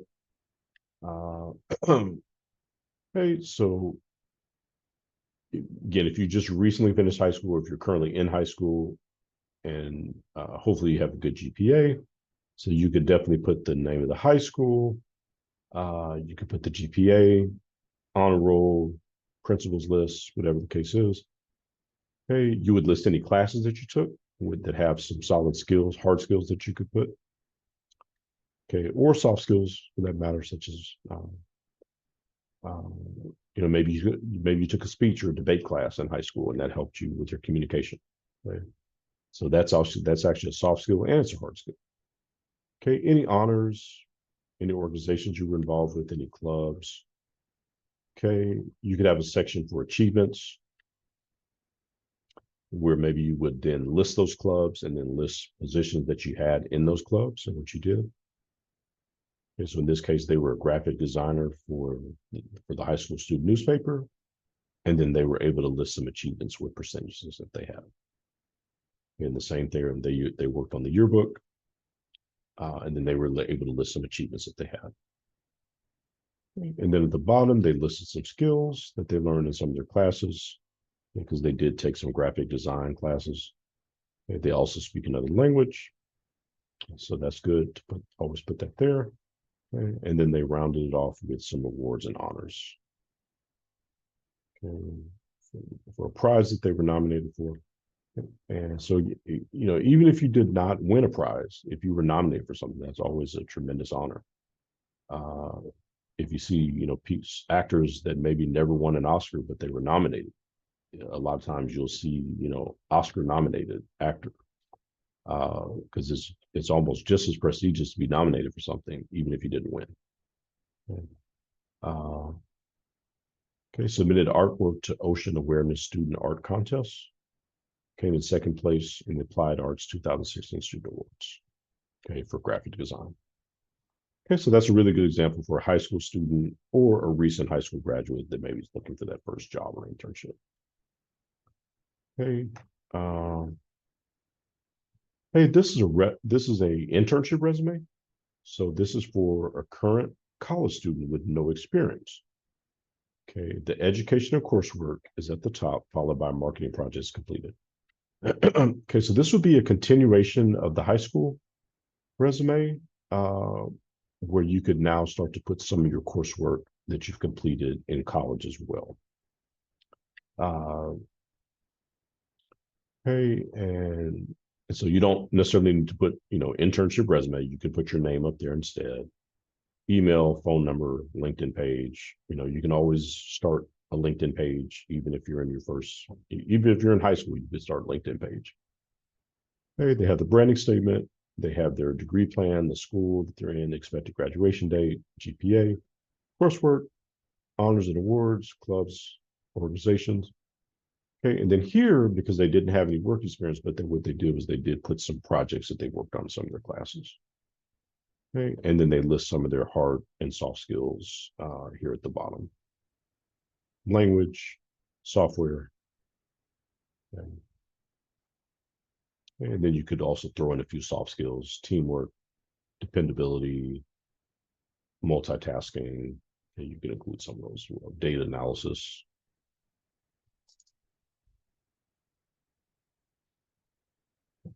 Okay, so this is a chronological resume.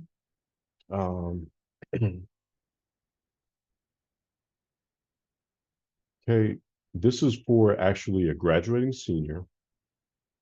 Okay, they put the education at the top because they were about to graduate but still in school.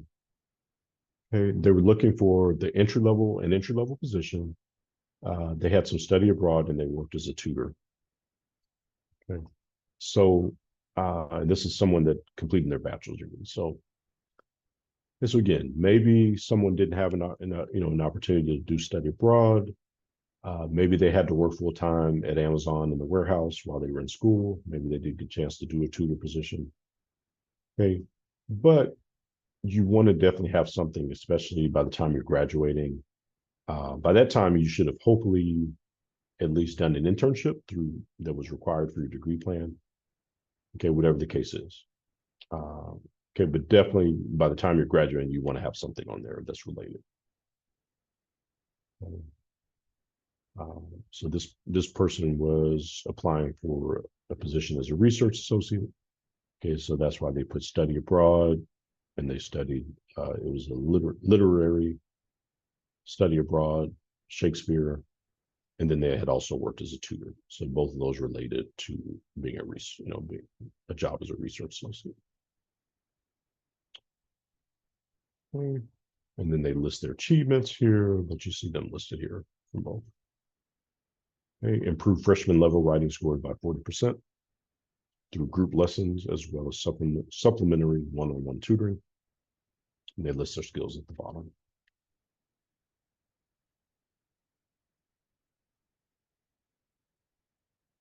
Okay, so this is an entry-level resume for a new graduate with a bachelor's and a master's degree.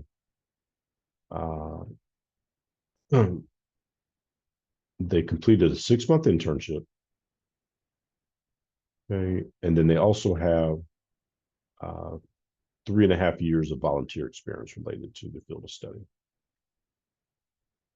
Okay, so this resume would actually be a hybrid.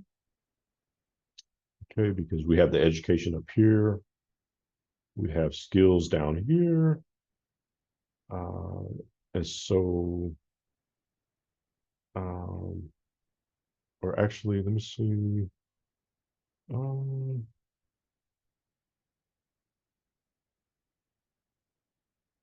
Actually, it's a chronological. Yeah, it's a chronological. It's just that they have the education at the top here because they're graduating. Okay. Yeah, but other than that, it's a chronological. You got your work experience, you got your skills at the bottom. So if we go back up to chronological setup,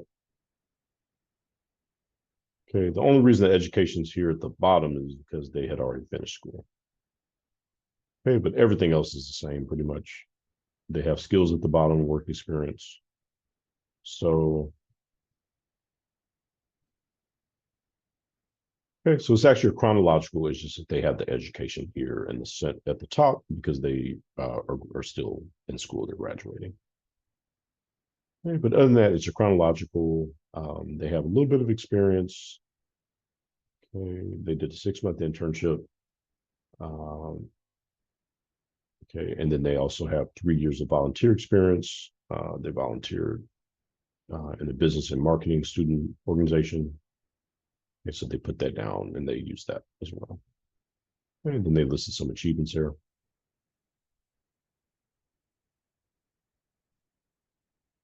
Okay, so this is another example of a chronological. This student has 7 years experience. It has a really good objective and personal branding statement. Okay, also called a career summary. They called it a career summary. Okay. they have achievements that they listed in each job. Okay, so highly skilled software engineer with 7 years of experience. Okay, having hands-on multiple technologies, cross-platform, and operating languages proficiency. Okay, looking for a challenging job to develop high-performance applications and innovative solutions. Okay, so that tells me exactly what they're looking for, how much experience they have, and it tells me what they bring to the table. And again, this person has 7 years experience, so they were able to list some achievements here for each job that they listed. Okay, this is chronological. It's got your work experience, your skills, and then your education.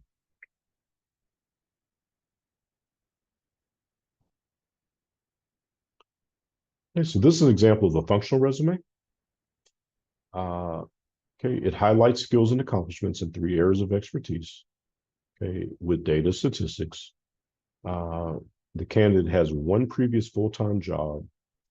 The rest of the work history is a summer internship in a current volunteer position. Okay, so the reason they use the functional is because they have limited experience.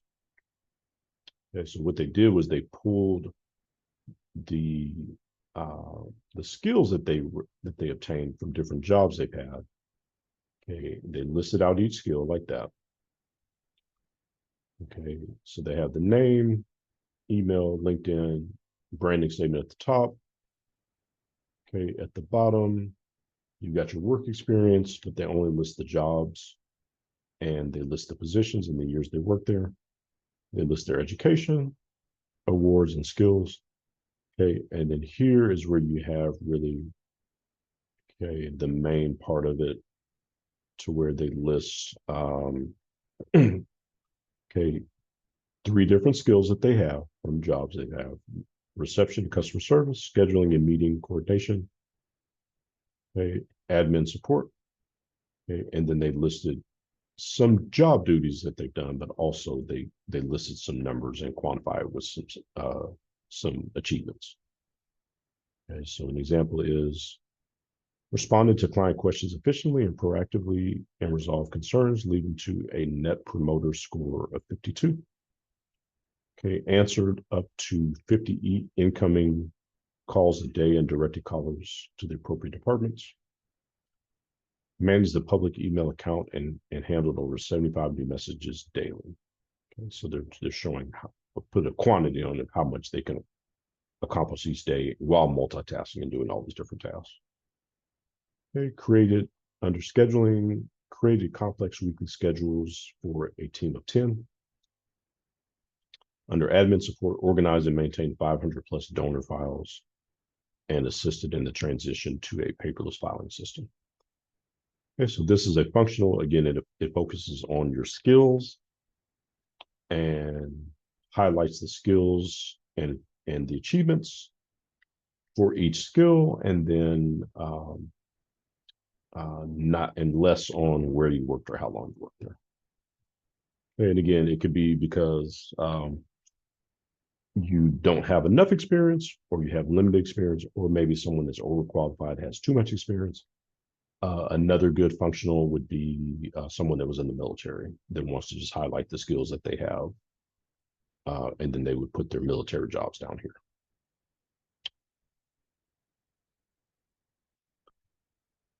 Okay, this is another example of the functional resume. Okay, this is a student teacher with a master's degree looking for their first teaching job. Okay, so they only had 2 months experience as a tutor. So basically, this person has been in school. They were working on their master's degree. Okay, they're working as a student teacher currently. Okay, which is that last few months you do before you finish your teaching degree. Okay, and so basically they have limited experience. As a teacher, you don't really need a lot of experience. Usually, you need to have your certification. You need to have some student teaching experience, and most of the time you can get hired. Okay, but the person used a functional again to show that they have the skills that are needed for the job, even though they may have limited experience because they've been in school. Okay, student engagement, leadership, communication, and then it breaks it down different tasks they've done with some achievements, assessed over 20 under student engagement, assessed over 20 student assignments to check quality and completeness, and assign grades. Okay, so that's showing how that they can grade, which is quite a skill. I worked as a teacher for a little while, and grading is a skill. It is something that you have to become very efficient in and know how to document the grades, be fair about the grades, be able to justify grades if a student comes and asks you, why they got a certain grade on something, why you gave one grade to this person and this different grade to someone else, because they're going to compare. And so it is definitely a skill. Okay, so this is now a hybrid combination resume. This student or this candidate has over 10 years of experience. Okay, it has a really good personal branding statement, objective statement. Okay, they have a skills section at the top after the objective statement. It has action verbs, and they also have accomplishments and statistics. Okay, so set up really good. Again, really good branding statement here that it's just what you want. It has how much experience they have, what they specialize in, one achievement that they have. Okay. In the skills section up here, they use like a functional style where they list the skills out here, and then they list achievements and tasks that they've completed under each of those skills like that. Okay. Okay. And again, this person happens to have 10 years of experience, so maybe they didn't want to seem like they were overqualified. Okay. Or maybe it's just that they felt like the functional or the hybrid worked best, where they could put their skills up here and highlight their skills and achievements first. Okay, which is another reason to use a hybrid or a combination resume. It's just that you want to rearrange it in a way that just feels more comfortable for you. Okay, and then they list their work experience down here, but they also list, the job titles, and they put a little bit more details with each employer, and then they list their education at the bottom here. Okay, so that's an example of a hybrid, also called a combination. And again, it's just you may want to rearrange it in a way that just you feel comfortable, that works best, that doesn't fit with the functional or the chronological. I mean, with the chronological or the functional, and you want to just mix it up a little bit.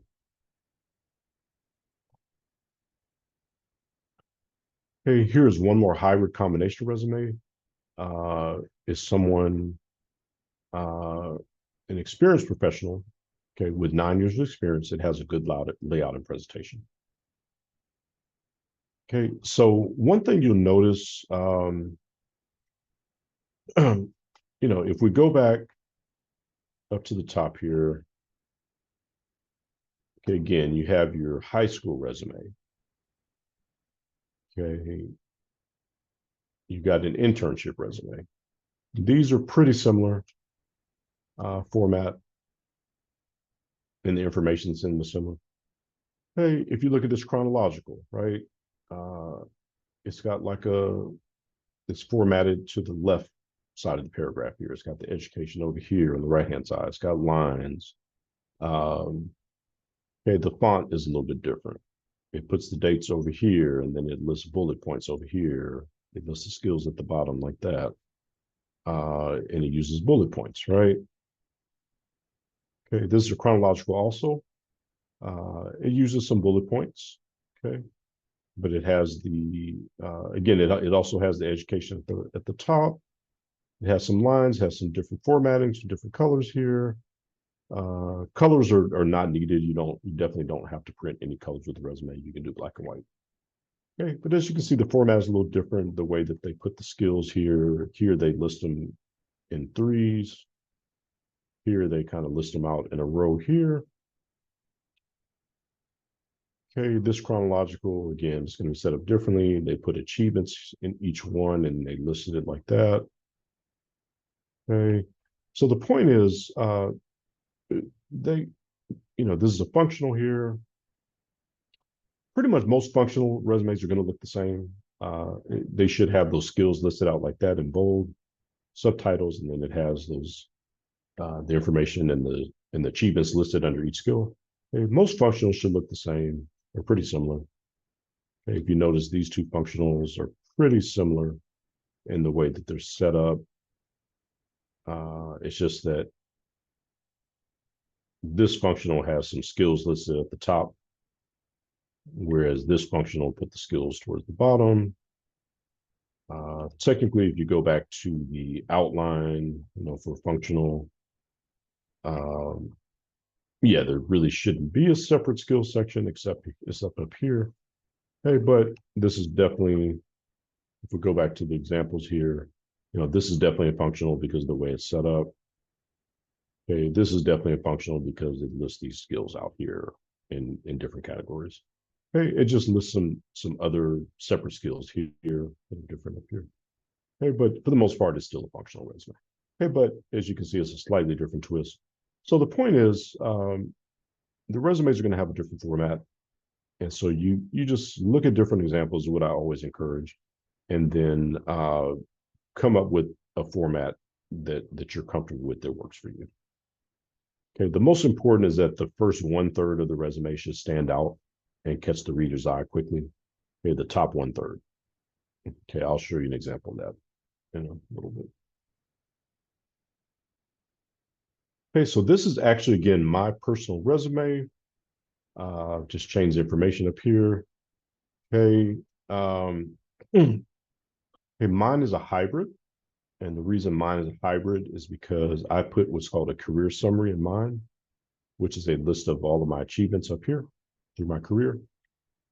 Okay, so I've got name, email, phone number, LinkedIn page. Okay, got a branding statement here. Okay, I kept mine at a few sentences because throughout the rest of my resume, it's loaded with information on skills and achievements and metrics. Okay, so I kept it simple there. Probably could update that a little bit better and maybe add 1 or 2 more sentences. Look at a few more examples and add a little bit more in there. So as I said, you can always enhance it and improve it and update it. Okay, we have the career summary here though that lists all achievements throughout my career. Okay, and all I did was literally just think of different things I did in each job and write them down. Okay, in my job as a GED instructor, I worked over 7 years, and I literally went through and counted because I helped students to get their GED, and I had a stack of all the ones that completed. And so literally I went through and counted all of them one day, and I saw that it was a little bit over 200 students that I had helped to get their GED over 7 years. Okay, and so that's what I did for each job. I kind of went back, thought about some of the work that I did an estimate in some cases. Okay, or I thought about, how big was my caseload? How many cases did I work on? I went through and counted my cases. Okay, and I did it that way. Okay, and then what I did here was I listed my skills section here. So that's going to have my hard skills, my soft skills, and my transferable skills.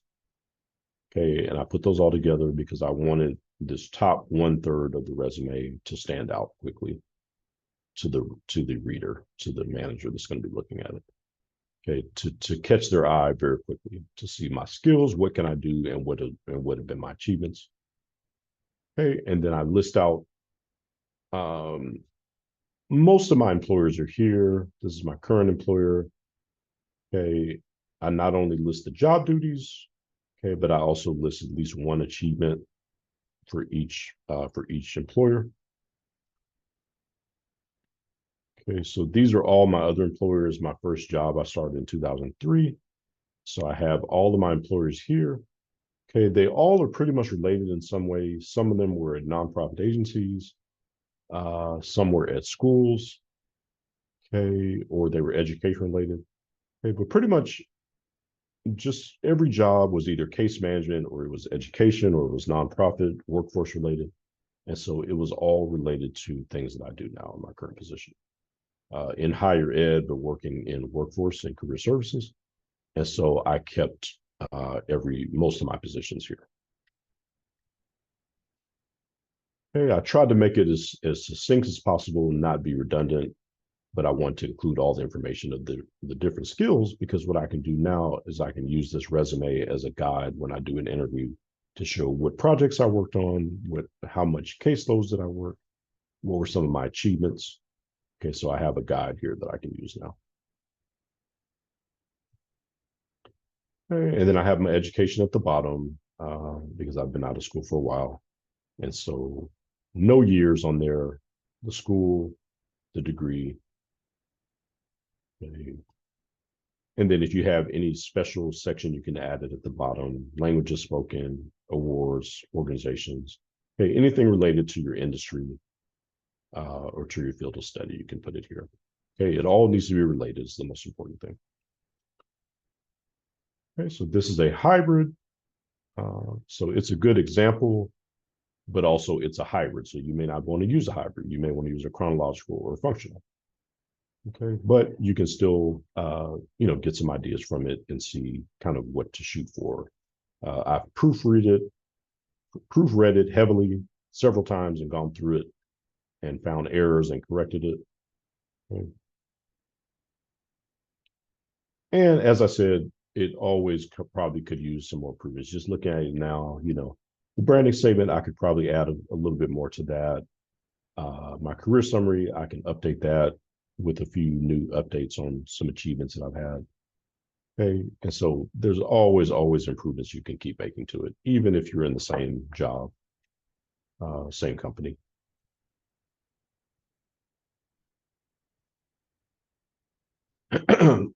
Okay, this is a hybrid resume. This is a recent master social work graduate. They're looking for their first job. It has a good personal branding statement at the top. Okay, education is listed at the top. This is okay for a recent graduate. Also, degree and license are important in the social work field. So it's good also to keep that at the top. Anything counseling, social work, anything like that, anything where you have to have a license or certification, I think it's always good to include that information at the top. Okay. Because that's going to be one of the first things that employer looks for is, do you have that certification, that degree, that license? Okay. Student completed two 9-month internships. Okay. It includes volunteer work and a 25-hour educational workshop. Okay. So again, they have limited experience. They did some internships. Okay. They've done some volunteer work. They did a workshop. Okay, but limited experience. Okay, but they went with the hybrid because they wanted to include their skills up here. And then that education and the license up here. Okay, and then they did a career summary here. They basically listed their work experience. No, I'm sorry. Yeah, this is their professional work experience here. Okay, so they put that here and they put it in a bullet point format with a few lines for each one. Okay, and then they included another section here where they did an internship at a doctor's office. Okay, so this is kind of like highlights of what they gained from each one, and then this is one actual job that they have here.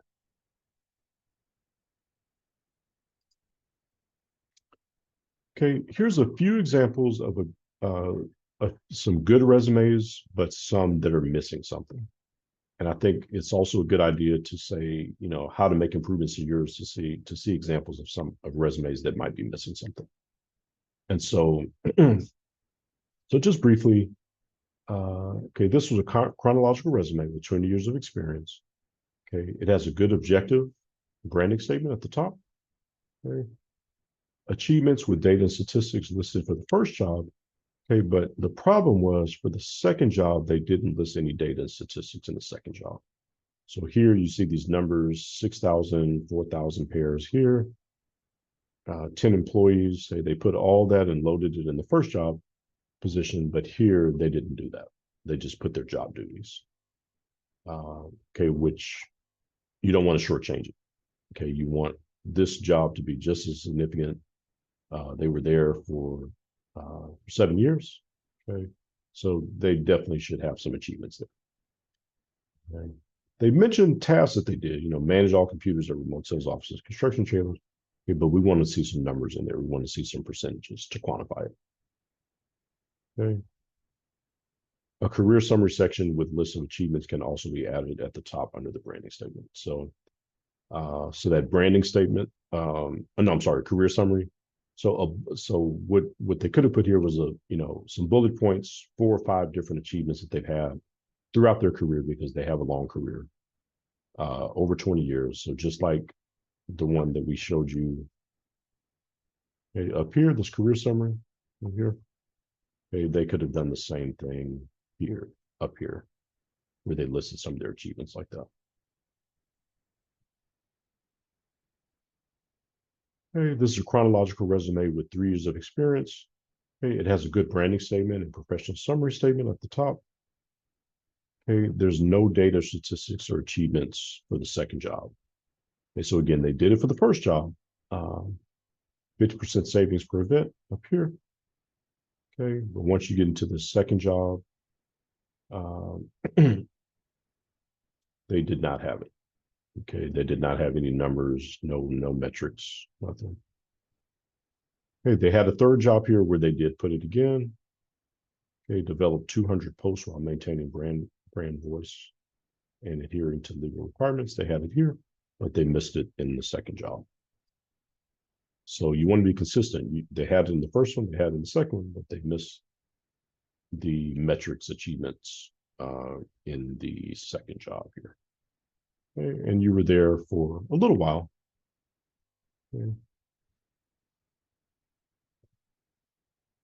And for at least a year. They were there for a year, so should have had something.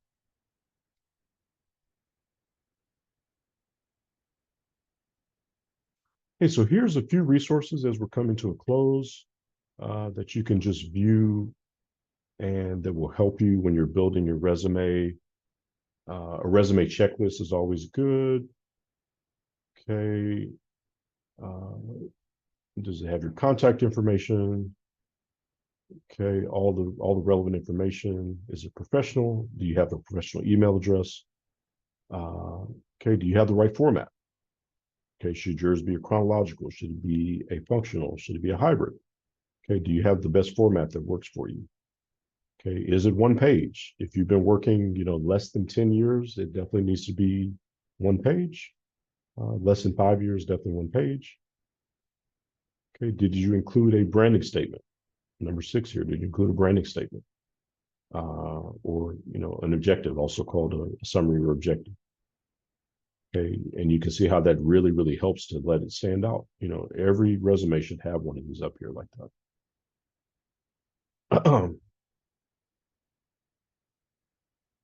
Okay, is all of your jobs relevant? Is every job that you listed, is it related to the job and the career that you're looking for currently? Okay, did you list achievements instead of just job duties? Did you also list achievements? Did you tailor the job to the resume? Did you tailor the resume to the job that you're applying for? Okay. Okay, did you proofread it? Very important. Did you proofread it? Did you go through it line by line several times, go through it, correct spelling errors, update it, load it up with as much action verbs as you can? Did you go through it with a fine-tooth comb?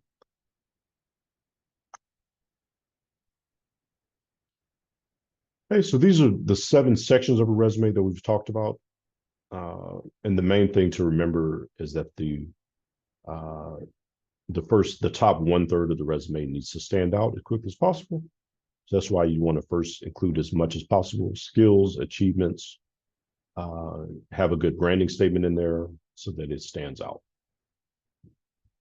Okay, so name, contact information, okay, phone and email only, and LinkedIn profile. You don't need your address. Branding statement, also called an objective or a summary. Okay, you don't have to mention a specific company.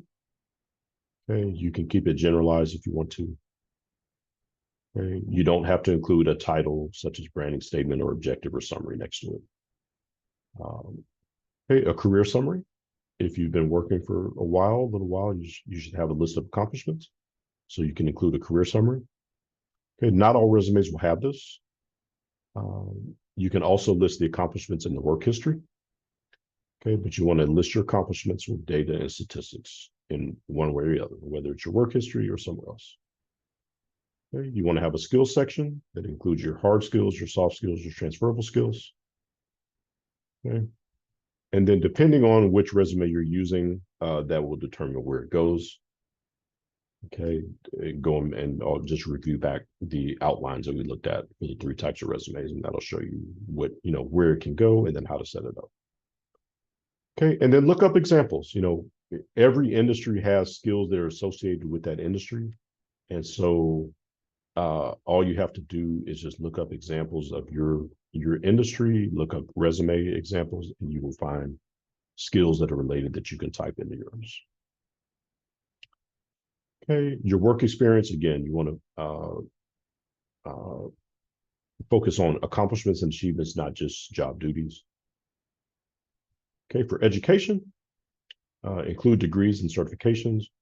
Omit high school diploma or GED if you have a lot of work experience, okay, but no formal education. So maybe there's some people that never got a chance to go to school, but they have a lot of work experience, okay, or they finished high school, maybe they started working right out of high school. Okay, so you don't necessarily need the high school diploma. In some cases, some people maybe didn't even finish high school, but they went to a trade program when they were younger or something like that, or they started working at a young age. Okay, but if you did not finish high school or GED, you don't necessarily have to put that in there. Okay, do not put the year of graduation for high school or college. Only put the year of anticipated graduation if you are currently in school. Okay, place education at the top of the resume if you're a recent or upcoming graduate, or if the industry requires a license, like we were saying a few minutes ago, or terminal degrees such you have a doctorate. Okay, otherwise, usually the resume will go at the bottom. I mean, the education will go at the bottom of the resume. Okay, and then any special sections like we talked about, languages, professional organizations, awards, volunteer work. Not all resumes will have these. Okay, but if you do have some to put in, you can add those in towards the bottom if you want to. Okay, so remember the action verbs. You want those all throughout a cover letter resume. These are some websites where you can get examples of those. Theviews.com, Indeed.com, NovoResume.com. This is also a good page that I found with Colorado.edu, where they have a good page where they list action verbs on there as well. Okay, so for the objective statement, the personal branding statement, or it's also called the objective or the summary. And here are several pages that I found where you can actually find some really good examples of those. And so you can just basically search for these, and you definitely, they shouldn't be too hard to find. Okay, but the websites are Imaginate.com, NovoResume.com, Indeed, Resume-now.com, okay, JobScan.com, and ResumeGenius.com. Okay, these are all the best ones that I could find that actually list different examples of the branded statements that you can actually pull and use that are not copyrighted. Okay, so it's perfectly okay to use them. Maybe change the words up a little bit, put it in your own words. Okay, but these will all have really good ones. That some of them will even have it for the industry that you're looking in, and so really, really good. These were the best ones I could find after searching. Okay, so definitely check these out. Okay, and so these are just more examples of the branding statement that you can go back and look through. Okay, these were some that I came up with entry level. Okay, and so this one was an example of someone that maybe was working at a restaurant. Okay, that maybe is looking for a job in HR, but they're working at a restaurant. Was this one example I came up with? So okay, so industrious, energetic, and driven human resources graduate with newly acquired skills in recruiting and human capital development, committing to continuous learning and growth under a senior recruiter, eager to work with a dynamic team centered around a culture of diversity and a startup spirit, Successfully recruited and trained 10 staff at Maggiano's restaurant. Okay, so this was someone that was basically working as a waiter. They help to train staff, and they're also in school studying HR. And so this is a way that they can incorporate that and use that in their branding statement. Okay, so really good example of how to be creative with it. That's just one. This other one you can go back and look at.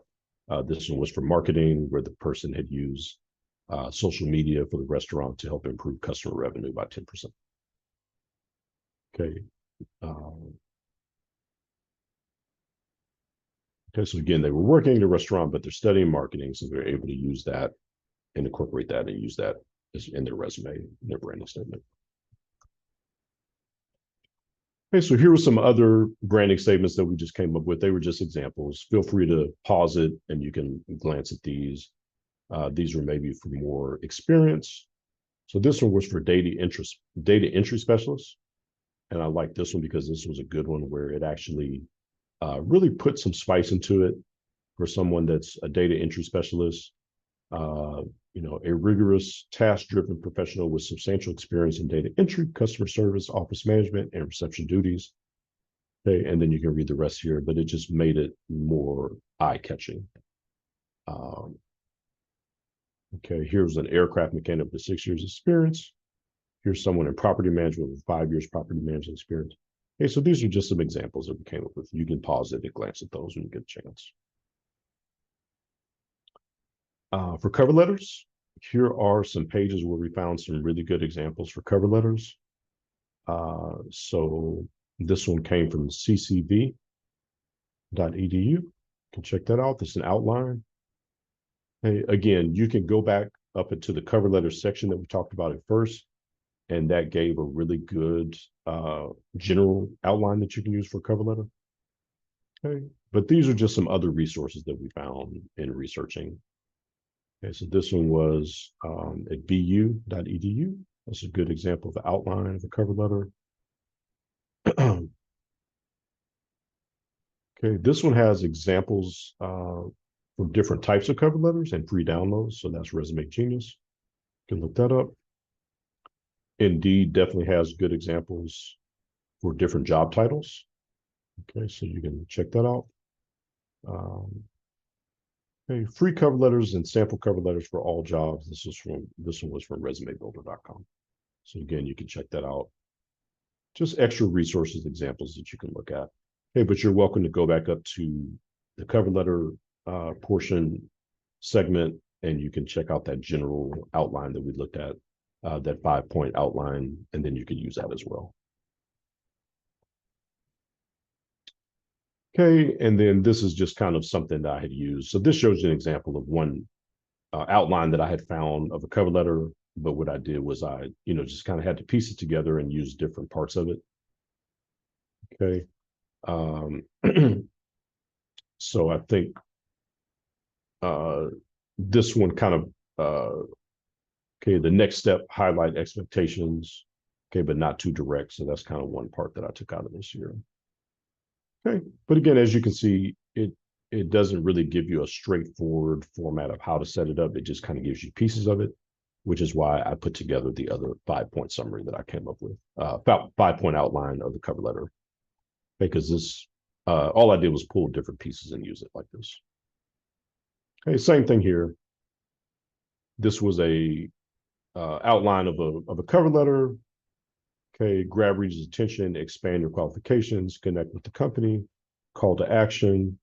Okay, you can see it kind of puts that together in a different way for each paragraph. And so there's no set way to do it.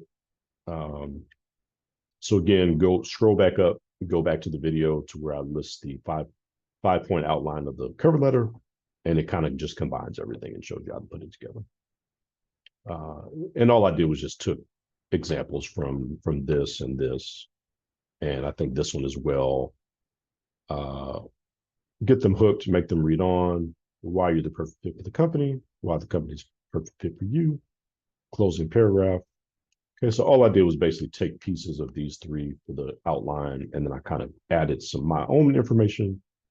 Here's where it uses the bullet points here. Okay, in this outline here of a cover letter, and then I just kind of combine different pieces together, and then I added in some of my own touch to come up with that outline. So just scroll back up, go to that 5-point outline. I'll show you the page in a second. We'll go back to that in a minute. Okay, here's some more resume resources.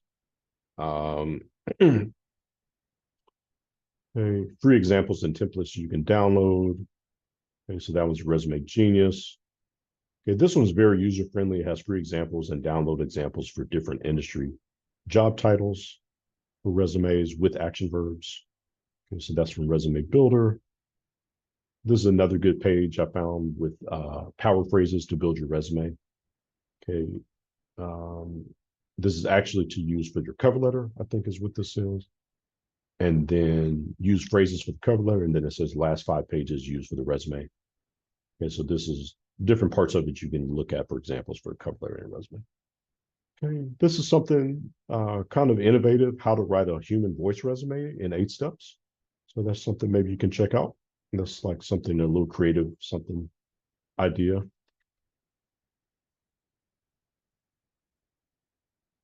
Okay, so again, we do this every 3rd Tuesday of the month from 9 to 11 live. Okay, this is the Zoom link that you can reach it at. Hey, my email address is here if you want to ask any questions.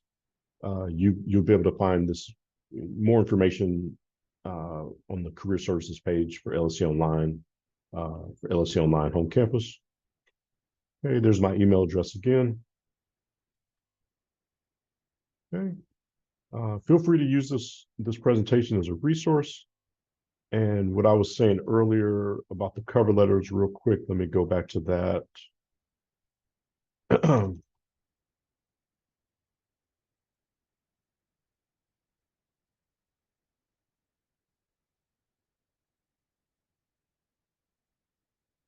Okay, so this was on page 18, slide 18 here. Okay, slide 18. Okay, this is where you can find okay, that outline that I came with, the 5-paragraph, 5-point outline for the cover letter, and all I did was combine different pieces of those examples and outlines that I saw. Okay, right. So thank you for sticking with me. This has been very thorough. As you can see, cover letters, resumes are not simple. You have to look at different examples and piece them together. And so, so definitely thank you for paying attention, and I hope the information has been very helpful. Feel free to go through this video, pause it, take notes, look at the different examples to improve your resume, and then you're welcome to send me a copy if you want to. I can take a look at it.